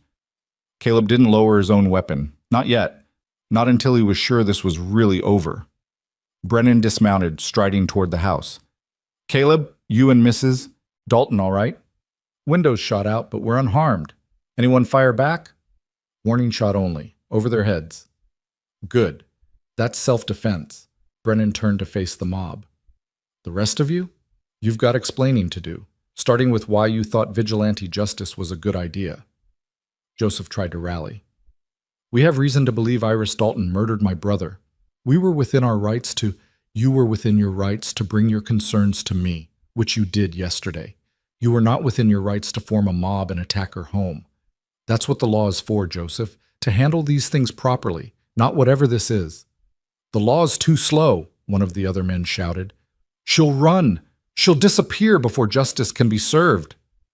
Mrs. Dalton agreed to give me a statement today. She wasn't running. She was cooperating, which is more than I can say for you lot. Brennan's gaze swept across them, and even in the dim light, Caleb could see his disgust. You should all be ashamed. This isn't how civilized men behave. This is mob rule, and I won't have it in my county. Marcus pushed his horse forward. Sheriff, you thought you'd take the law into your own hands. You thought numbers and guns made you right. Well, you thought wrong, and now you're all facing charges, criminal trespass, destruction of property, assault with deadly weapons, attempted murder if I can prove intent. That got their attention. Fear rippled through the group, men realizing they'd crossed a line that couldn't be uncrossed. Now, Brennan continued, his voice like iron, you're all going to turn around and ride back to town, slowly, peacefully. And tomorrow morning, each of you is going to come to my office and give a statement explaining what you thought you were doing here tonight. Based on those statements, I'll decide who gets charged with what. Are we clear? Nods all around. Even Joseph, purple-faced and furious, knew when he was beaten. And Joseph, Brennan added, if I find out you put these men up to this, if I find out you organized this mob, you'll be the first one I charge. Think about that on your ride home. The mob dispersed slowly, reluctantly, men slinking away into the growing dawn like dogs caught stealing. Soon, only the sheriff and his small group remained. Brennan approached the house, and Caleb finally lowered his rifle. Iris stood, visible in the broken window, and the sheriff's expression softened. Mrs. Dalton, I apologize. This should never have happened. I should have anticipated they might try something like this. How did you know to come? Iris asked. Emma Harlan, Marcus's wife. She rode to town in the middle of the night, told me the men had been drinking, talking about taking care of the problem themselves. She was terrified of what they might do. Brennan shook his head. Brave woman, going against her husband's family like that. I'll have to thank her, Iris said quietly. Right now, I need to know if you want to press charges. You'd be within your rights. They terrorized you, destroyed your property, threatened your lives. Caleb looked at Iris, letting it be her decision. She thought for a long moment, then shook her head. No charges. Not against the men who came with Joseph. They were drunk and stupid and following someone else's lead. But Joseph? Her voice hardened. Joseph organized this. Joseph put them up to it. Him, I want prosecuted to the fullest extent of the law. Brennan nodded. I can work with that. And it might actually help your case. Shows that the Harlans are willing to break the law to get what they want. Undermines their credibility. When do you need that statement? Iris asked. Still today, if you're up for it. Later, though. Give you time to clean up, calm down. He looked at the broken window, the bullet holes in the frame. I'll send someone out to board that up, make your house secure again. Appreciate it, Sheriff. After Brennan and his men left, Caleb and Iris stood in the growing light, exhaustion and relief warring for dominance. The danger had passed. They'd survived. But the cost, the fear, the violence, the reality of how far the Harlans would go settled over them like ash. That was close, Iris finally said. Too close. If the sheriff hadn't come, but he did. Emma saved us. Saved you. Iris moved to the broken window, glass crunching under her boots. She knows what it's like, being trapped in a Harlan marriage, watching men you're supposed to trust turn into monsters. She couldn't save me from Thomas, but she could save me from Joseph. Caleb came to stand beside her, and together they watched the sun rise over the damaged yard, over the flattened garden, over land that had become a battleground. This isn't over, he said quietly. They'll try again. Maybe not like this, but they'll find another way. I know. Iris turned to look at him, and despite everything, the fear, the exhaustion, the danger, her eyes were clear. But I'm not running. Whatever comes next, I face it here, on my own ground, with someone beside me who sees me as more than just an inconvenience to be disposed of. Caleb reached for her hand, found it, held it. Then we face it together, he said. Whatever comes next. We face it together. And as the sun climbed higher, burning away the shadows of the terrible night, they stood together in the ruins and the survival, two people who'd been brought together by calculation and were choosing, in the light of a new day, to stay together by something far stronger. The battle wasn't over, but they'd survived the first assault, and in surviving, they'd found something worth fighting for, something that looked a lot like hope. The morning sun was fully up by the time Sheriff Brennan's carpenter arrived to board up the shattered window. Caleb and Iris had swept up the glass, cataloged the damage, and were sitting at the kitchen table with coffee. Neither of them was drinking when the sound of hammering began. Iris flinched at each strike, and Caleb noticed her hands trembling slightly as she gripped her cup. The adrenaline was wearing off, leaving behind the raw reality of what had almost happened. You should try to rest, he said quietly. You've been up all night. So have you. I'm used to it.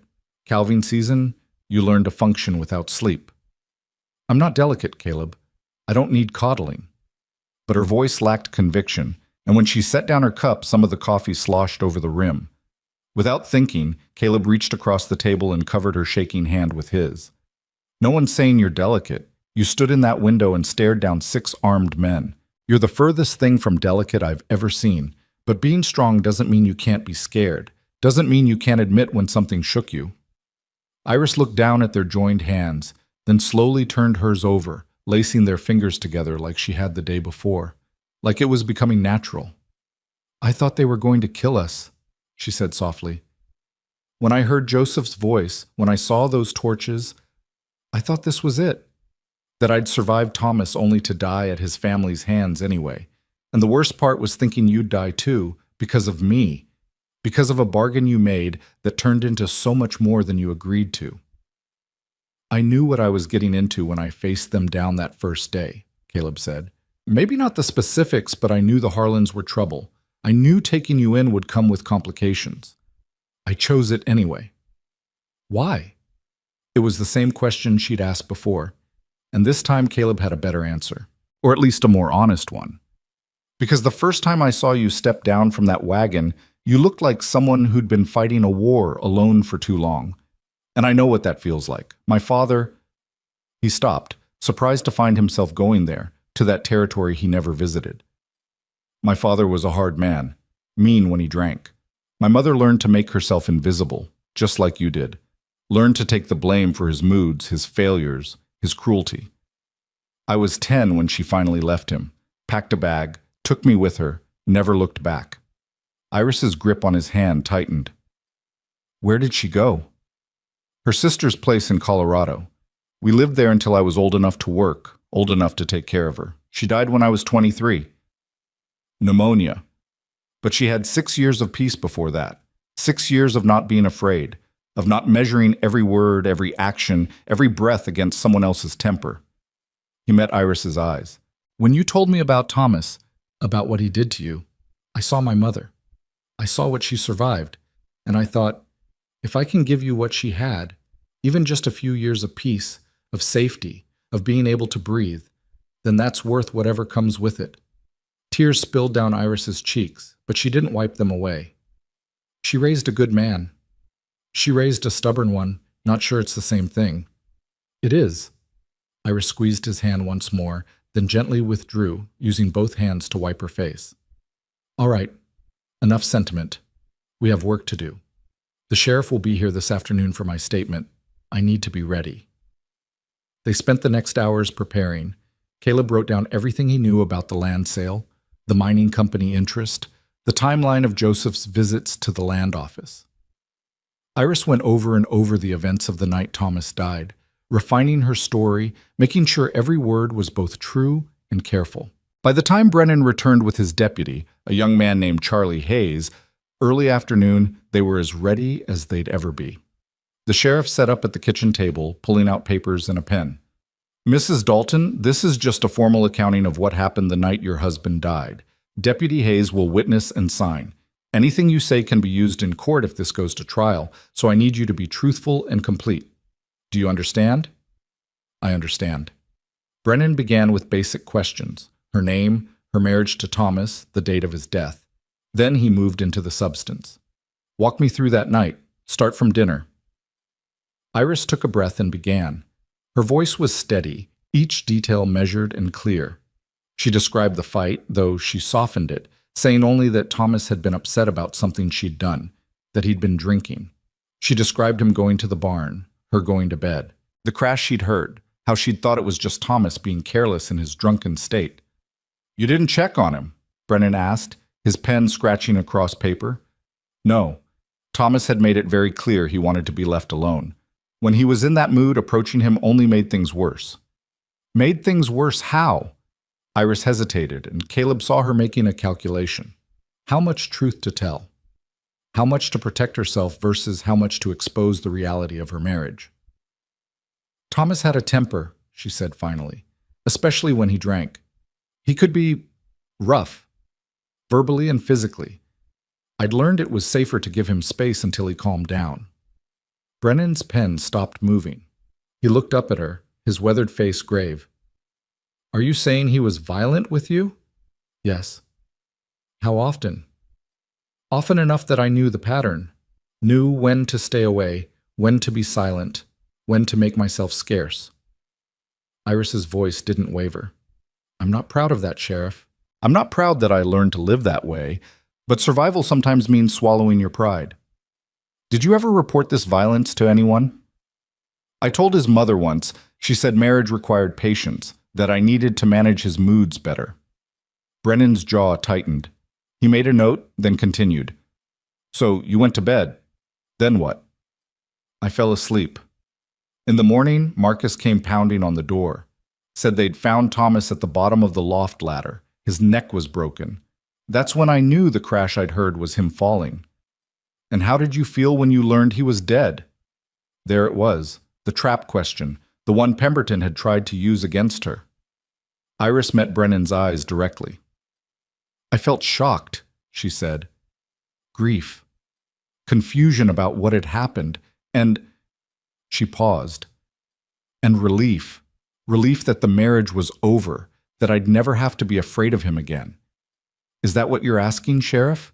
Whether I was glad my husband was dead? Yes, I was. But being glad someone's dead isn't the same as killing them. Brennan studied her for a long moment. No, Mrs. Dalton, it's not. And being honest about complicated feelings takes courage. Most widows lie about that part. I'm tired of lying about what my marriage was. Tired of pretending Thomas was something he wasn't to protect the Harlan family reputation. Even if that honesty makes you look guilty?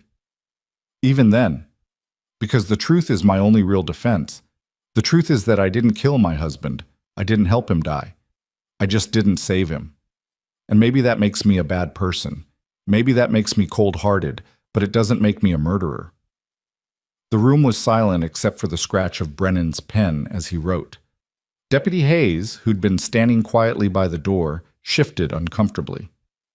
Mrs. Dalton, the sheriff said after he'd finished writing, I need to ask you directly. Did you in any way cause or contribute to Thomas Harlan's death? No. Did you tamper with the ladder?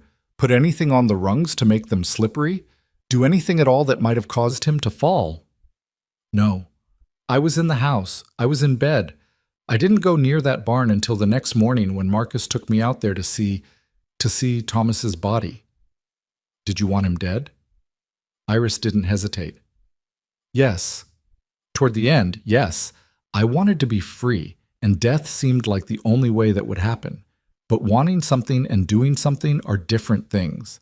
I wanted him dead the way someone drowning wants air, desperately, abstractly, without any real plan or power to make it happen. When it did happen, when he fell, I didn't cause it. I just didn't prevent it. And I won't apologize for that. Brennan set down his pen and leaned back. All right, that's clear enough. Now tell me about the Harlans' behavior after Thomas died. How did they treat you? This part was easier. Iris described living with the family, the subtle and not so subtle hostility, the way they'd made her feel like a burden. She told him about the conversation with Emma, about how it had been twisted and used against her. And then they came to you with the offer to come here, Brennan prompted. Joseph presented it as charity, a fresh start, but I knew what it really was. They wanted me gone, and they'd found a convenient way to make it happen that made them look generous instead of cruel. Did they mention any concerns about Thomas's death at that time? None. It was all about giving me a new beginning, helping me move forward. There was no suggestion that they suspected me of anything. And now, suddenly, they have these suspicions. Suddenly, Iris agreed, after a mining company showed interest in land that belonged to me as Thomas's widow, land they sold to Caleb, land that would revert to them if I was convicted of murder. Brennan nodded slowly. Caleb, your turn. Tell me about the land sale. Caleb went through it all. The initial negotiation, Joseph's approach, the bargain that included taking in Iris. He showed Brennan his notes about the land office visits, about the mining company representative, about the timing. What exactly did Peterson tell you about the mineral interest? Brennan asked. He said a man from a Denver mining outfit came in right after Joseph, asked to see the same survey maps, was particularly interested in the spring area, mentioned silver. Did Peterson give you a name, a company? No, but he seemed to think it was legitimate interest, said I should hold tight to the land.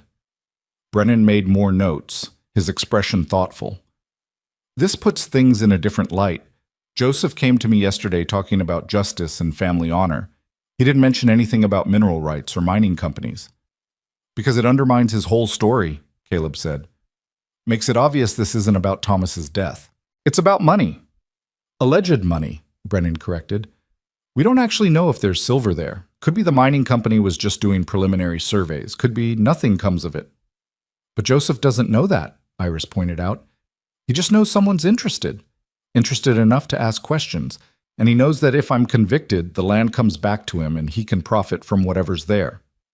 Brennan closed his notebook and stood. All right, here's where we are. Mrs. Dalton, your statement is consistent and credible. You admit to wanting your husband dead, but you also make a clear distinction between desire and action. The physical evidence from a year ago, Thomas's body, the broken bottle, the condition of the loft, all supports an accidental fall by an intoxicated man. There's no evidence of foul play. So I'm cleared? Iris asked, hope creeping into her voice. Not officially. Not yet. I still need to investigate the Harlan's claims. Talk to Emma and anyone else who might have relevant information. Look into this mining company situation. But based on what I've heard today and what I know of the case, I don't see grounds for charges. The most I see is a tragedy, a woman in a bad marriage who didn't act to save a man who'd abused her. That's not a crime. That's human nature. Relief washed over Iris's face, but Caleb remained cautious. What about Joseph? What about last night? Brennan's expression hardened. Last night is a different matter entirely. Joseph Harlan organized a mob to attack your home. That's criminal. I'll be charging him with criminal conspiracy, incitement to violence, and attempted assault at minimum. The other men will face lesser charges since they were following his lead, but Joseph is going to answer for what he did. Will that stick? Caleb asked. He's got money, influence, a good lawyer. He's got Pemberton, who's smart enough to know when his clients crossed a line that can't be uncrossed. And he's got witnesses against him, his own men who'll talk to save themselves, and Emma who can testify about the planning. Brennan moved toward the door. Justice moves slow sometimes, but it does move. Joseph Harlan is going to learn that the hard way. After the sheriff left, Caleb and Iris stood in the quiet house, processing everything. The formal statement was done. The investigation was moving in their favor. Joseph would face consequences for his actions. It felt like a victory, but a tentative one, like standing on ice that might crack at any moment. Do you believe him? Iris asked. That I won't be charged. Brennan's a straight shooter. If he says he doesn't see grounds for charges, I believe him. But Joseph won't give up. Even if he's facing criminal charges himself, he'll find a way to keep fighting. Caleb nodded. Which is why we need to get ahead of this. We need to know for certain what's under that land. If there really is silver, if the mining company makes an official claim, then we have leverage. Proof that this was never about justice. How do we find out? We go to the source, the mining company office in Denver if we have to. But first, he thought for a moment. First, we talk to Peterson again. See if he can give us more information about who exactly came asking questions. A name, a company, anything we can trace. That's a day's ride at least, 2 days round trip. I know, which means leaving you here alone. Iris straightened her shoulders. I can handle myself. I've got the rifle, I know how to use it, and after last night, the Harlans know they can't intimidate me. I'll be fine. I don't like it. I don't like it either, but we need that information. She moved closer to him, and Caleb was struck again by how tall she was, how she met his eyes almost level. We're so close, Caleb, so close to proving what they did, why they did it. We can't stop now just because of fear. She was right, and he knew it. But the thought of leaving her alone, vulnerable, made his chest tight with worry he hadn't felt in years. Somewhere along the way, this practical arrangement had become something else. Somewhere between her first defiant stand in her garden in the mud, between shared coffee and joined hands, she'd become someone he couldn't bear to lose. All right, he said finally. I'll leave at first light tomorrow. Should be back by evening the next day. But you promise me, anything looks wrong, anything feels off, you ride straight to town. Don't wait, don't investigate, just go. I promise. They spent the rest of the afternoon in careful preparation. Caleb checked and double-checked the rifle, showed Iris again how to load and fire it quickly. They went over plans for different scenarios. What if Joseph came back? What if the mob returned? What if Pemberton showed up with legal papers? By evening, they were both exhausted, strung tight with tension that had nowhere to go. Dinner was quiet, and afterward, Iris surprised him by asking if he played cards. Used to, he said. Been years, though. I found a deck in that drawer by the stove. Thought maybe we could use a distraction, something to do with our hands besides worry. So they played poker at the kitchen table, betting matches instead of money, and slowly the tension began to ease. Iris was good, better than Caleb expected, and she caught him trying to bluff twice. Thomas taught me, she said when he commented on her skill. One of the few good things he did. Said a woman who could play cards could hold her own in any situation. He was right about that, at least. As the evening wore on, their conversation drifted from cards to other things. Iris asked about his mother, and Caleb found himself telling stories he hadn't shared in years. about how she used to sing while she cooked, how she'd taught him to read using an old book of poems, how she'd been fierce in her gentleness. "She would have liked you," he said without thinking, then felt his face heat. "I mean, she would have respected how you stand up for yourself, how you don't let people push you around." Iris smiled, and it transformed her face, softening the hard edges that survival had carved there. "I would have liked her too. Any woman who could leave a bad situation and build a new life. That takes strength most people don't have." "Is that what you're doing? Building a new life?" The question hung between them, weighted with everything they hadn't said, everything that had been building since that first tense day. "I'm trying to," Iris said slowly. "Whether I succeed or not depends on what happens next, on whether the Harlans win or lose, on whether—" She stopped, seemed to gather courage. "On whether there's a place for me here when all this is over. A real place. Not just as part of a bargain." Caleb set down his cards. "There's a place for you here as long as you want it. Bargain or no bargain. Land or no land. I thought I made that clear." "You did. But I needed to hear it again. Needed to know it wasn't just the crisis talking, the heat of the moment making you say things you might regret later." "I don't regret anything I've said to you, and I won't regret it later either." He reached across the table, and this time when their hands met, it felt different, less like comfort and more like promise. "When this is over, when the Harlans are dealt with and the land is secure, we'll figure out what comes next, together, if that's what you want." "It's what I want," Iris said quietly. "More than I've wanted anything in a long time." They sat there in the lamplight, hands joined, and Caleb felt something settle in his chest. A decision made. A course set.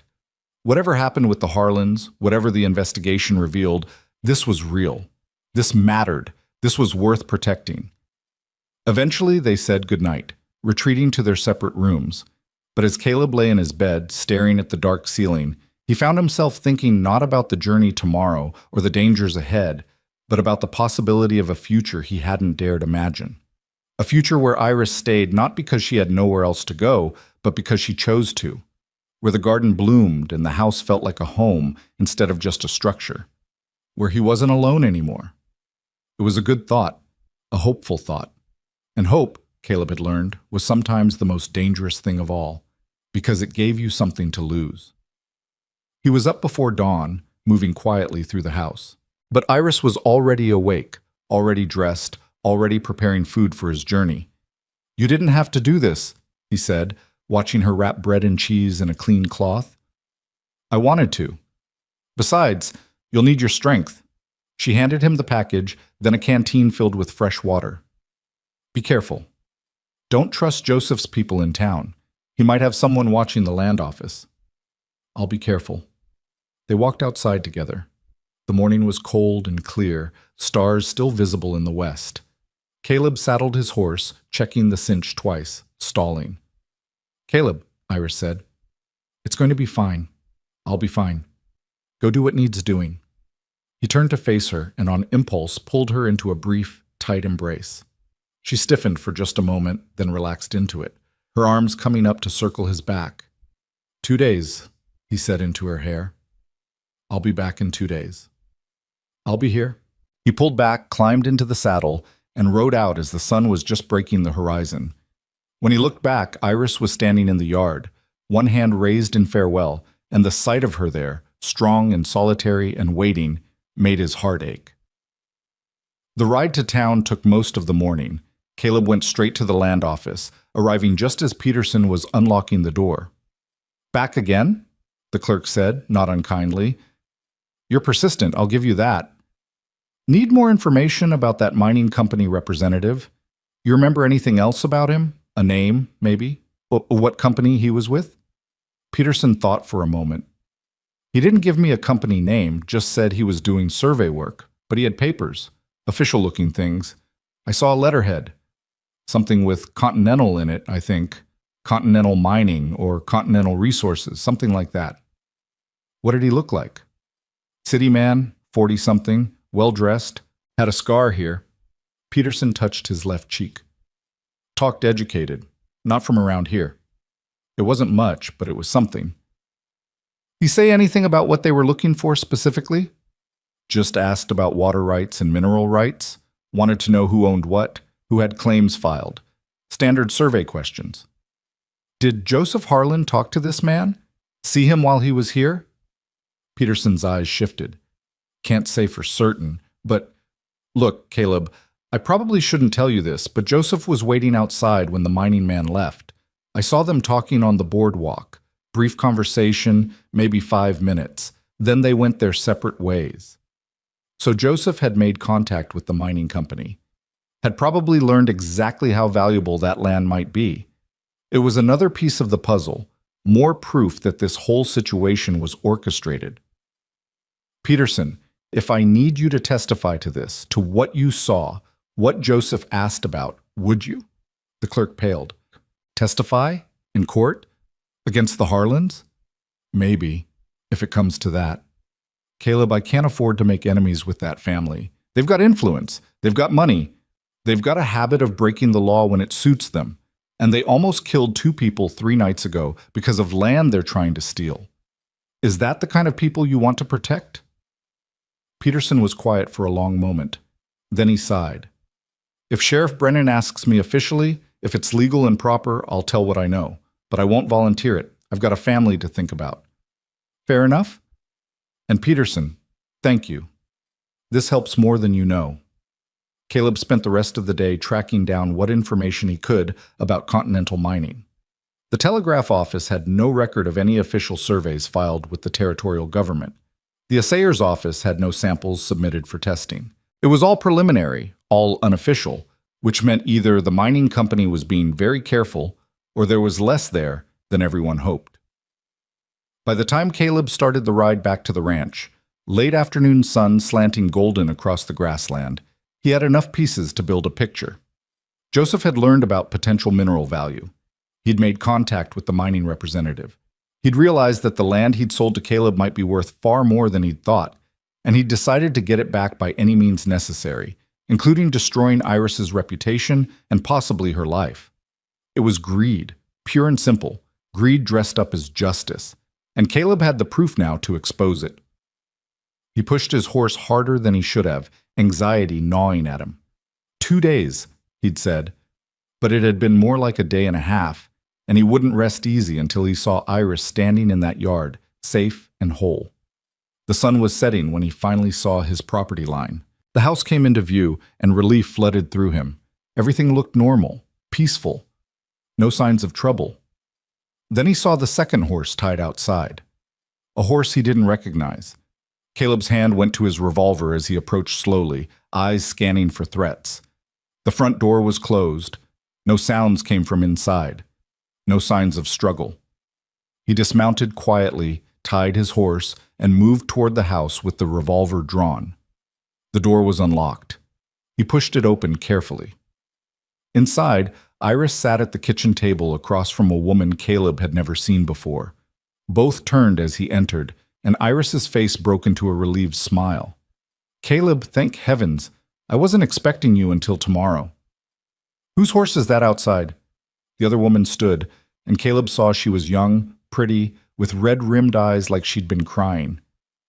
I'm Emma Harlan, she said quietly. Marcus's wife.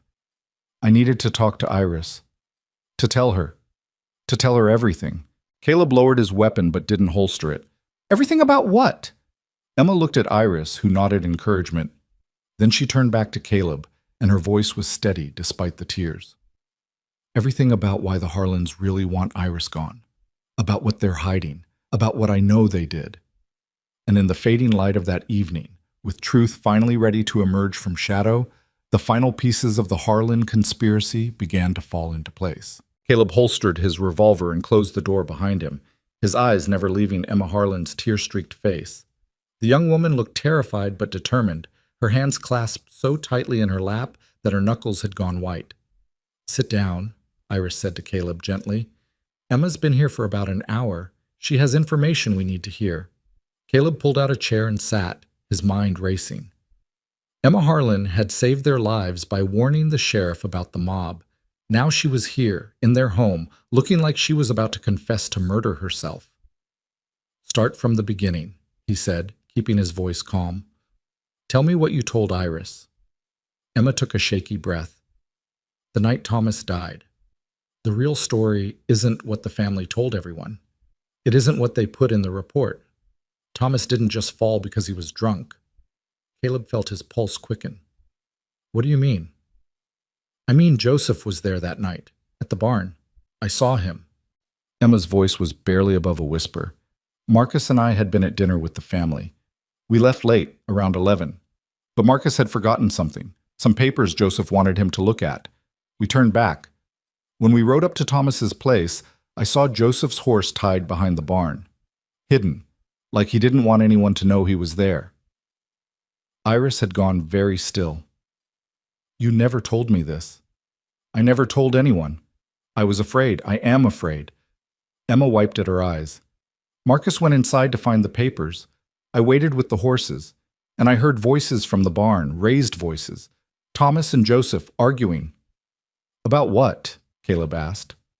I couldn't make out most of it, but I heard Thomas say something about my land, and you can't have it. And Joseph said something back about Thomas being a fool, about wasting opportunities. Then there was a crash, and silence. And Joseph came out of the barn, walking fast, looking shaken. He saw me sitting there and just froze. The kitchen was so quiet Caleb could hear his own heartbeat. Emma continued, her words coming faster now, like a dam breaking. He came over to me and grabbed my arm, told me I hadn't seen anything, that I hadn't been there, that if I said anything, if I told anyone, he'd make sure Marcus suffered for it, make sure we lost everything. He was calm when he said it, almost friendly. That made it worse somehow. What did you do? Iris asked. I nodded. I agreed. I was so scared. And Marcus was inside, and Joseph was... He's always been the dangerous one, the one who gets what he wants no matter who gets hurt. So I kept quiet. And when Marcus came back out, I didn't say anything. And the next morning when they found Thomas dead, when everyone was crying and shocked, I kept quiet then too. You think Joseph killed him, Caleb said flatly. You think he pushed Thomas. I don't know. I truly don't know. Maybe Thomas fell on his own and Joseph just happened to be there. Maybe they fought and Joseph pushed him in anger. Maybe it was an accident. But Joseph was there and he lied about it. He's been lying about it for a year. And now he's trying to blame Iris for something he might have done himself. Iris stood abruptly and moved to the window, her back to them. Caleb could see her shoulders shaking, could see her fighting for control. Why now? He asked Emma. Why are you telling us this now? Because of the mob. Because I saw what Joseph was willing to do, gathering those men, working them into a frenzy, sending them here to hurt Iris, maybe kill her. Because I realized he'd go as far as he needed to protect himself and get what he wants. And because... Her voice broke. Because I can't live with the guilt anymore. I can't watch an innocent woman be destroyed for something she didn't do while I stay silent about what I know. Will you testify to this? Caleb demanded. Will you tell the sheriff? Emma's face crumpled. If I do, Marcus will never forgive me. His family will destroy us. Joseph will make good on his threats. We'll lose everything. You'll lose your soul if you don't, Iris said, turning from the window. Her voice was hard but not unkind. I know what it's like to keep quiet to survive, Emma. I know what it costs. But there comes a point where survival isn't enough, where you have to decide what kind of person you want to be. I'm so scared, Emma whispered. So am I. So is Caleb. We're all scared. But we're here, and we're fighting, and we're not letting them win. You can do the same. Iris came back to the table and knelt beside Emma's chair. You saved our lives when you warned the sheriff. You're braver than you think. And this time, you won't be alone. This time, you'll have us standing with you. Emma looked between them, and slowly, something shifted in her expression. Fear was still there, but something else joined it. Resolution. The same stubborn strength that Iris had found, that had carried her through hell and out the other side. All right, Emma said. All right. I'll tell Sheriff Brennan everything I know. But we have to do this right. We have to have more than just my word against Joseph's. We do, Caleb said.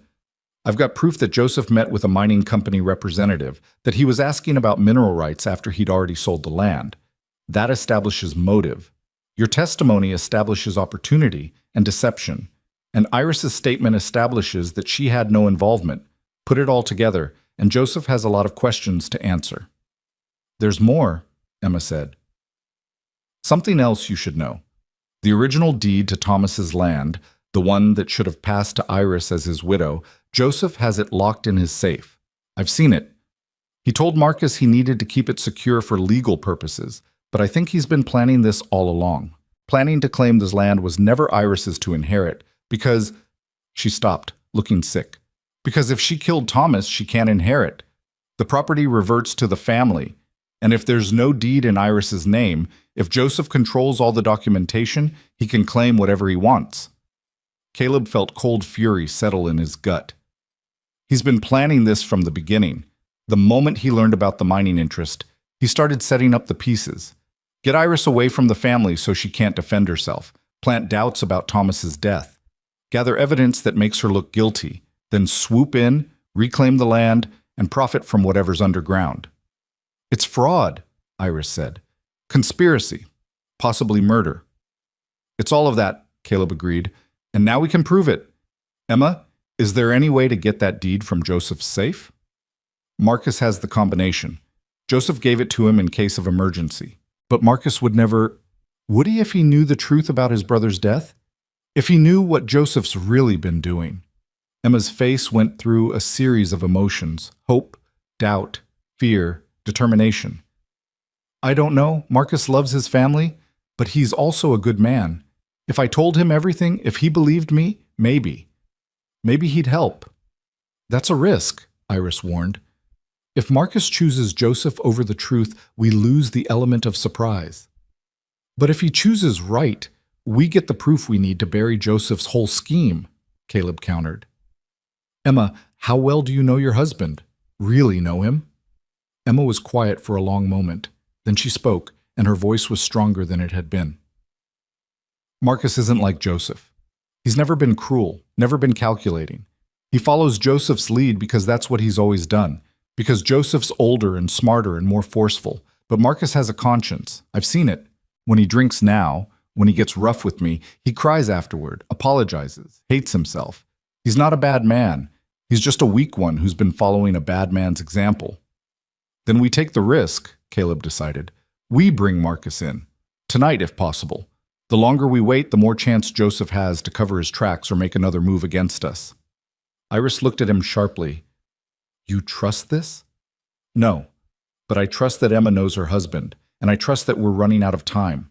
Joseph's facing criminal charges for the mob attack. He's desperate. Desperate men do desperate things. It was decided. Emma would ride home, tell Marcus she needed to speak with him privately, bring him to the ranch under the pretense of checking on Iris after the attack. Once here, they'd confront him with everything: Emma's testimony, the evidence about the mining company, the timeline of Joseph's deception. And they'd see which way Marcus Harlan jumped when forced to choose between his brother's schemes and the truth. After Emma left, Caleb and Iris prepared for what might be their final confrontation with the Harlans. They checked weapons, rehearsed what they'd say, steeled themselves for the possibility that Marcus would side with Joseph and this whole thing would blow up in their faces. If this goes wrong, Iris said as they waited in the gathering dusk, if Marcus warns Joseph and they come at us together, then we fight. We've got the truth on our side. We've got the sheriff. We've got each other. Caleb reached for her hand. That's more than they have.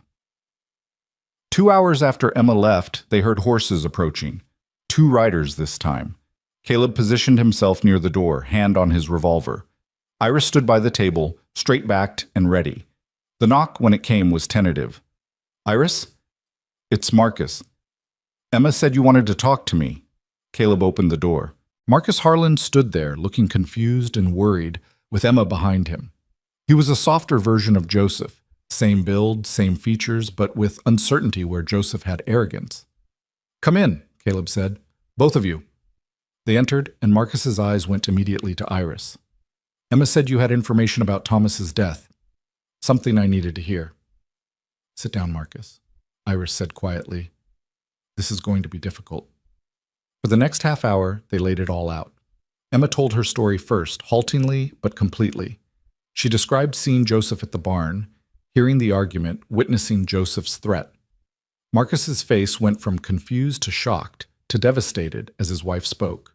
Then Caleb presented his evidence, Peterson's testimony about Joseph and the mining representative, the timeline of the land sale. The way Joseph's sudden concerns about Thomas's death aligned perfectly with the discovery of potential mineral wealth. Finally, Iris spoke about her marriage to Thomas, about the abuse she'd suffered, about the Harlans' complicity in looking the other way.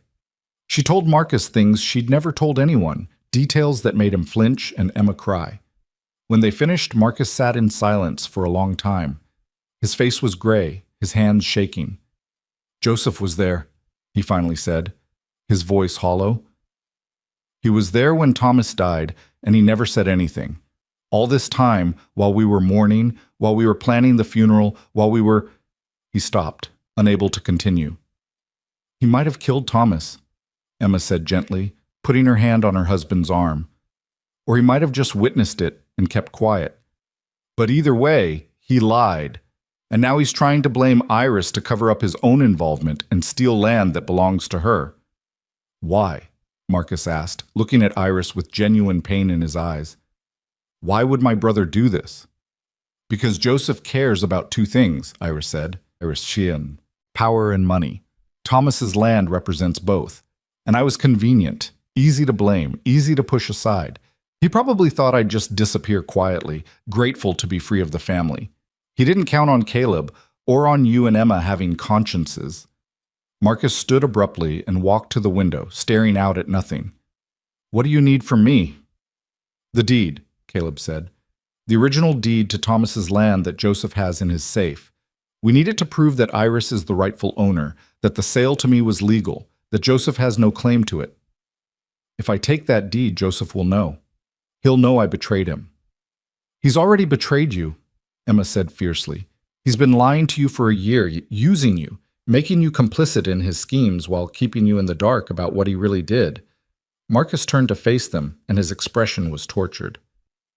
"He's my brother. And I'm your wife. Iris was your sister-in-law. Thomas was your brother too. Don't you want to know the truth about what happened to him? Don't you want justice?" The silence stretched. Then Marcus nodded slowly. "I'll get the deed. Tonight. Joseph's at his lawyer's office in town, working on his defense for the mob charges. He won't be back until late. I'll get the deed and bring it to Sheriff Brennan first thing in the morning." "Why not bring it here?" Caleb asked. "Because if I bring it here and Joseph finds out, he'll claim you forced me, that you're in on some conspiracy against him. But if I take it straight to the sheriff, if I make an official statement about everything Emma told me, everything you've shown me, then it's legal. Official. Harder for Joseph to twist."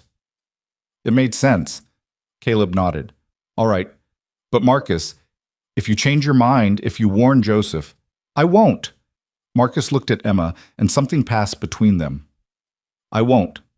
For the first time in my life, I'm choosing right over easy. Better late than never." After they left, Caleb and Iris stood together in the kitchen, barely daring to hope. "Do you think he'll follow through?" Iris asked. "I think Emma will make sure he does. And I think Marcus is tired of being Joseph's puppet. Sometimes it just takes the right push to make someone stand up." They didn't sleep that night. They sat at the kitchen table, drinking coffee and watching the hours crawl past, waiting for dawn and whatever it would bring. They talked about small things, the garden that needed replanting, the fence that needed mending, the normal mundane details of ranch life that suddenly seemed precious and fragile. As the sky began to lighten in the east, Iris spoke quietly. "If this works, if Marcus comes through and Joseph is exposed, what happens then?" "Then you're cleared. The land is legally yours, legally mine through our agreement. Joseph faces charges for fraud, conspiracy, possibly murder. The Harlans lose their hold over you. And after that, after all the legal dust settles?" Caleb met her eyes. "After that, you decide what you want. You're free, Iris, truly free. Free of Thomas, free of his family, free of the whole mess. You can stay here, or you can take your share of the land value and go somewhere new. Start completely over. The choice is yours. What do you want me to choose?" It was the question he'd been avoiding, the one that scared him more than facing down armed mobs or corrupt families. But looking at her in the early morning light, seeing the woman who'd transformed from unwanted burden to irreplaceable partner, he found the courage to be honest. I want you to stay. Not because of any bargain or agreement, not because you're trapped or have nowhere else to go, but because you want to. Because this place, this life, because we could build something here, together, something real and good and ours. Iris's eyes filled with tears, but she was smiling. I want that too, more than anything. I want to wake up in this house and tend that garden and know that I'm here because I choose to be. That I'm building a future instead of just surviving a present. Caleb reached across the table and took both her hands in his. Then that's what we'll do. When this is over, we'll make it official. A real partnership, a real life. Are you asking me to marry you, Caleb Monroe? He hadn't meant to, hadn't planned it, but sitting there with dawn breaking and hope finally seeming possible, it felt right. It felt inevitable. Yes, he said simply. Yes, I am. When you're free, when you're ready, when all this is behind us, marry me. Be my partner in truth, not just on paper. Help me make this ranch into a home. Let me give you the peace and safety you've earned. Let us give each other the future we both deserve. Yes, Iris whispered. Yes, 1,000 times yes. They sealed it with joined hands and matching smiles, and when the sun finally broke fully over the horizon, it felt like an omen, like the darkness was finally ending and light was coming to stay. At 8 o'clock, a rider appeared on the road. Sheriff Brennan riding fast, with Marcus Harlan beside him. They both dismounted in a hurry, and Brennan's face was grim but satisfied. Marcus came to me at dawn, the sheriff said without preamble, told me everything, gave me the original deed, showed me his wife's statement about Joseph being at the barn the night Thomas died. We've got enough to bring Joseph in for questioning, possibly charge him with fraud, conspiracy, and obstruction of justice at minimum. What about murder? Caleb asked. That's harder to prove. Emma's testimony puts him at the scene, but we don't have physical evidence that he pushed Thomas. Could have been an accident. Could have been a fight that went wrong. Without more proof, the best we can do is establish he lied about being there and tried to cover it up.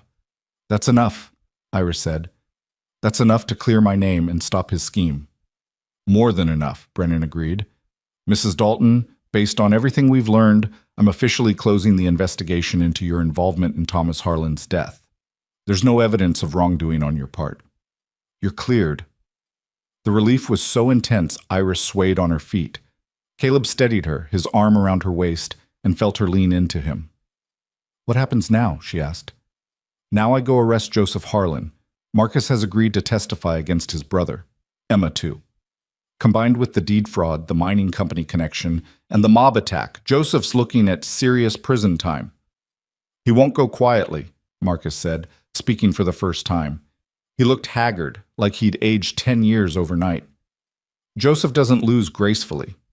I've got deputies waiting in town. We'll take him in properly, legally. He can fight this in court if he wants, but the evidence is overwhelming. Brennan looked at Marcus with something like sympathy. I know this is hard, testifying against family, but you're doing the right thing. Am I? Or am I just destroying what's left of my family to clear my own conscience? You're choosing truth over lies, Iris said firmly. You're choosing justice over corruption. That's always the right thing, Marcus, even when it hurts, especially when it hurts. After the sheriff and Marcus left, Caleb and Iris stood in their yard, watching them ride toward town and whatever confrontation awaited. The morning was bright and clear, the kind of day that made the Montana Territory feel like the edge of possibility. It's really over, Iris said wonderingly. After all this time, all this fighting, it's actually over. The legal part is, but we've still got work to do. A garden to replant, a wedding to plan, a life to build. Iris laughed, and the sound was pure joy. When do you want to do it? The wedding? Soon, but properly. I want to court you first, do this right. Take you to town for dinner, buy you something pretty, let everyone see that you're here because we choose each other, not because of some land deal. I'd like that. Though fair warning, I've never been properly courted before. You might have to teach me how it works. We'll figure it out together, same as we've figured out everything else." They spent the rest of the morning working on the garden, digging up the damaged plants and salvaging what they could. It was good work, honest work, and as they labored side by side in the warming sun, Caleb felt something settle in his chest. Contentment, peace, the sense that he was exactly where he belonged, doing exactly what he was meant to do, with exactly the person he was meant to be with. Around noon, another rider appeared. This time it was Deputy Hayes, looking excited and a little nervous. "Sheriff sent me to update you," he called as he approached. "Joseph Harlan's in custody. He tried to run when we came for him, but we got him. He's facing charges for fraud, conspiracy, obstruction, and criminal assault from the mob incident. Pemberton's already trying to negotiate, but the evidence is solid. Sheriff says Joseph's looking at 5 to 10 years minimum." "And the land?" Caleb asked. "Deed's been registered properly in Mrs. Dalton's name, transferred legally to you through the original sale. It's clean and clear. Joseph's got no claim to it whatsoever." "What about the mining company interest?" Iris asked. Hayes grinned. "Funny thing about that. Sheriff sent a telegram to Denver, to Continental Resources. Turns out they did preliminary surveys on land in this area, but they found the mineral deposits were too small to be commercially viable. There's silver there, but not enough to mine profitably. Whole thing was a bust." Caleb started laughing. He couldn't help it. All of Joseph's scheming, all his plotting and planning and destroying lives. And it was for nothing. For a few veins of silver that weren't even worth extracting. He destroyed his family, his reputation, and his freedom for worthless land, Iris said, shaking her head. "There's a kind of justice in that." "Poetic justice," Caleb agreed. "The kind you can't write better than life delivers it." After Hayes left, they returned to the garden. By evening, they'd replanted most of it, and though the new seedlings looked small and fragile, they had strong roots. They'd grow. They'd flourish. They'd become something beautiful. As the sun set that night, Caleb and Iris sat on the porch together, watching the sky turn gold and orange and purple. They didn't talk much. They didn't need to. Everything that needed saying had been said. Everything that needed doing had been done. The next weeks passed in a blur of activity. Joseph's trial was swift and decisive. Marcus and Emma testified, their statements corroborated by Peterson and others who came forward once they knew it was safe. Joseph was sentenced to 7 years in territorial prison for fraud and conspiracy, with additional charges pending regarding Thomas's death. Marcus and Emma left town shortly after, moving to Emma's family property in Colorado. Before they left, Emma came to visit Iris one last time. "I wanted to thank you," Emma said as they stood in the newly flourishing garden, "for showing me that it's possible to survive, to escape, to build something new." "You saved my life when you warned the sheriff," Iris reminded her. "We're even." "We're friends," Emma corrected. "And if you ever need anything, you write to me. Promise?" "I promise."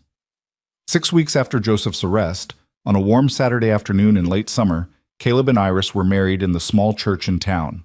It was a simple ceremony. Sheriff Brennan stood as witness, along with Emma and Marcus, who'd traveled back for the occasion, and a handful of neighbors who'd come to know and respect Iris over the past months. Iris wore a dress she'd made herself, simple blue cotton that brought out the green in her eyes. Caleb wore his best suit, brushed clean and pressed.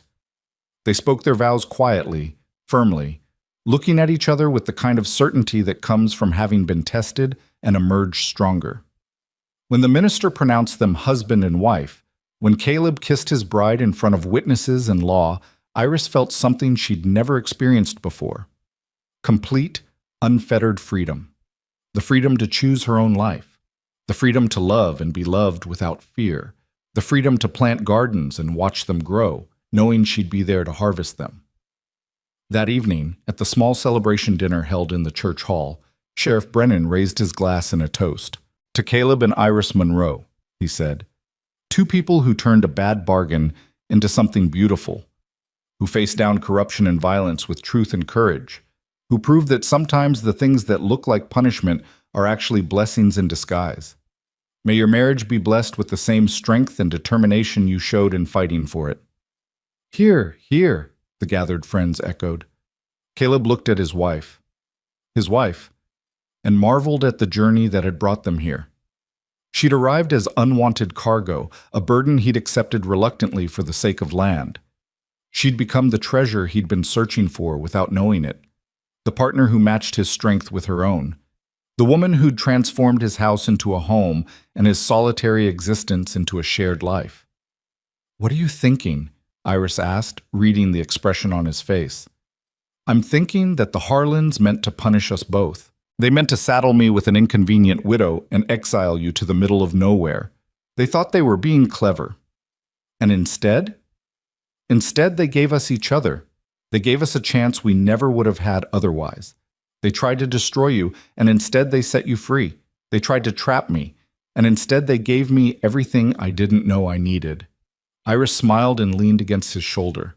"Their punishment became our treasure. Best treasure I ever found." They stayed at the celebration until late, then rode home together under a sky full of stars. The ranch waited for them, solid and real, with a garden full of growing things and a future full of possibilities. In the months and years that followed, they built that future one day at a time. The garden flourished, producing more vegetables than they could use, enough to share with neighbors and sell in town. The herd grew. The house expanded.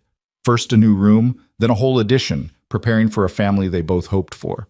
Iris never forgot where she'd come from, the darkness she'd survived. But she didn't let it define her. She became known in town as a woman of strength and kindness, someone who'd help anyone in need, especially women trapped in situations like she'd been. More than one frightened wife found refuge in the Monroe home, found courage in Iris's story, found hope in her example. Caleb watched his wife bloom like her garden, watched her grow into the fullness of who she was meant to be, and counted himself blessed beyond measure. He'd thought he wanted land, security, the simple satisfaction of building something from nothing. Instead, he'd found love, partnership, a reason to build that went beyond mere survival. On their first anniversary, they stood together in the garden that had become Iris's pride and joy. Tomatoes hung heavy on the vine, beans climbed their poles. Flowers bloomed in riotous color along the borders. It was abundance. It was life. It was proof that beauty could grow from even the most barren soil. "Do you remember what you asked me?" Iris said, running her hand over the plants. "That first night after the storm, when the garden was destroyed? I asked you to tell me the truth about Thomas's death. No, after that, you asked me to keep the garden if things went wrong, if they took me away. You promised you would." Caleb pulled her close. "I remember. You kept that promise, even when you didn't have to, even when I was just a stranger thrust into your life. You saw something worth protecting, worth preserving." "I saw you," Caleb said simply. "I saw someone who'd been beaten down and discarded but who still had enough hope to plant seeds in the ground. How could I not protect that?" Iris turned in his arms and kissed him, long and sweet, tasting of summer and possibility. When they broke apart, she was smiling. "The family sent me to you as punishment," she said. "A burden, an inconvenience, a problem to be solved. And instead I found a home, a partner, a life worth living. They tried to curse us both, and instead they blessed us." Caleb looked at the garden, at the house, at the woman in his arms who'd transformed everything. The Harlans had meant to destroy them. They'd meant to use Iris and manipulate Caleb and profit from their schemes. But schemes built on lies always crumbled eventually. Truth had a way of emerging, of setting things right. "Their punishment became our treasure," he said, echoing her words from their wedding night. "The greatest treasure," Iris agreed, "the one we didn't know we were looking for." As the sun set over their land, over the garden and the house, and the life they'd built together, Caleb Monroe held his wife and counted his blessings. He'd bargained for 20 acres. He'd gotten so much more. He'd gotten everything. And in the years to come, when neighbors asked how they'd met, how they'd come together, Caleb and Iris would smile and tell the story. About a widow sent away in disgrace, about a rancher who needed land, about a bargain that became something far more precious than either of them could have imagined. They'd tell it as a love story, because that's what it was, the best kind. The kind earned through fire and fear and fighting for what was right. The kind that started with darkness and ended with light. The kind where punishment transformed into blessing, where exile became home, where the thing meant to destroy them became the foundation of everything beautiful. The family had sent the widowed woman as punishment, but she had been the treasure all along. The treasure Caleb had dreamed of without knowing it. The treasure that made everything else worth having. And together, they lived out their days in peace and plenty, tending their garden, raising their family, building their future one honest, loving, hard-won day at a time. The Harlans had tried to write their ending, but Caleb and Iris wrote their own instead. And it was better than any bargain could have promised. It was real. It was earned. It was theirs. It was everything.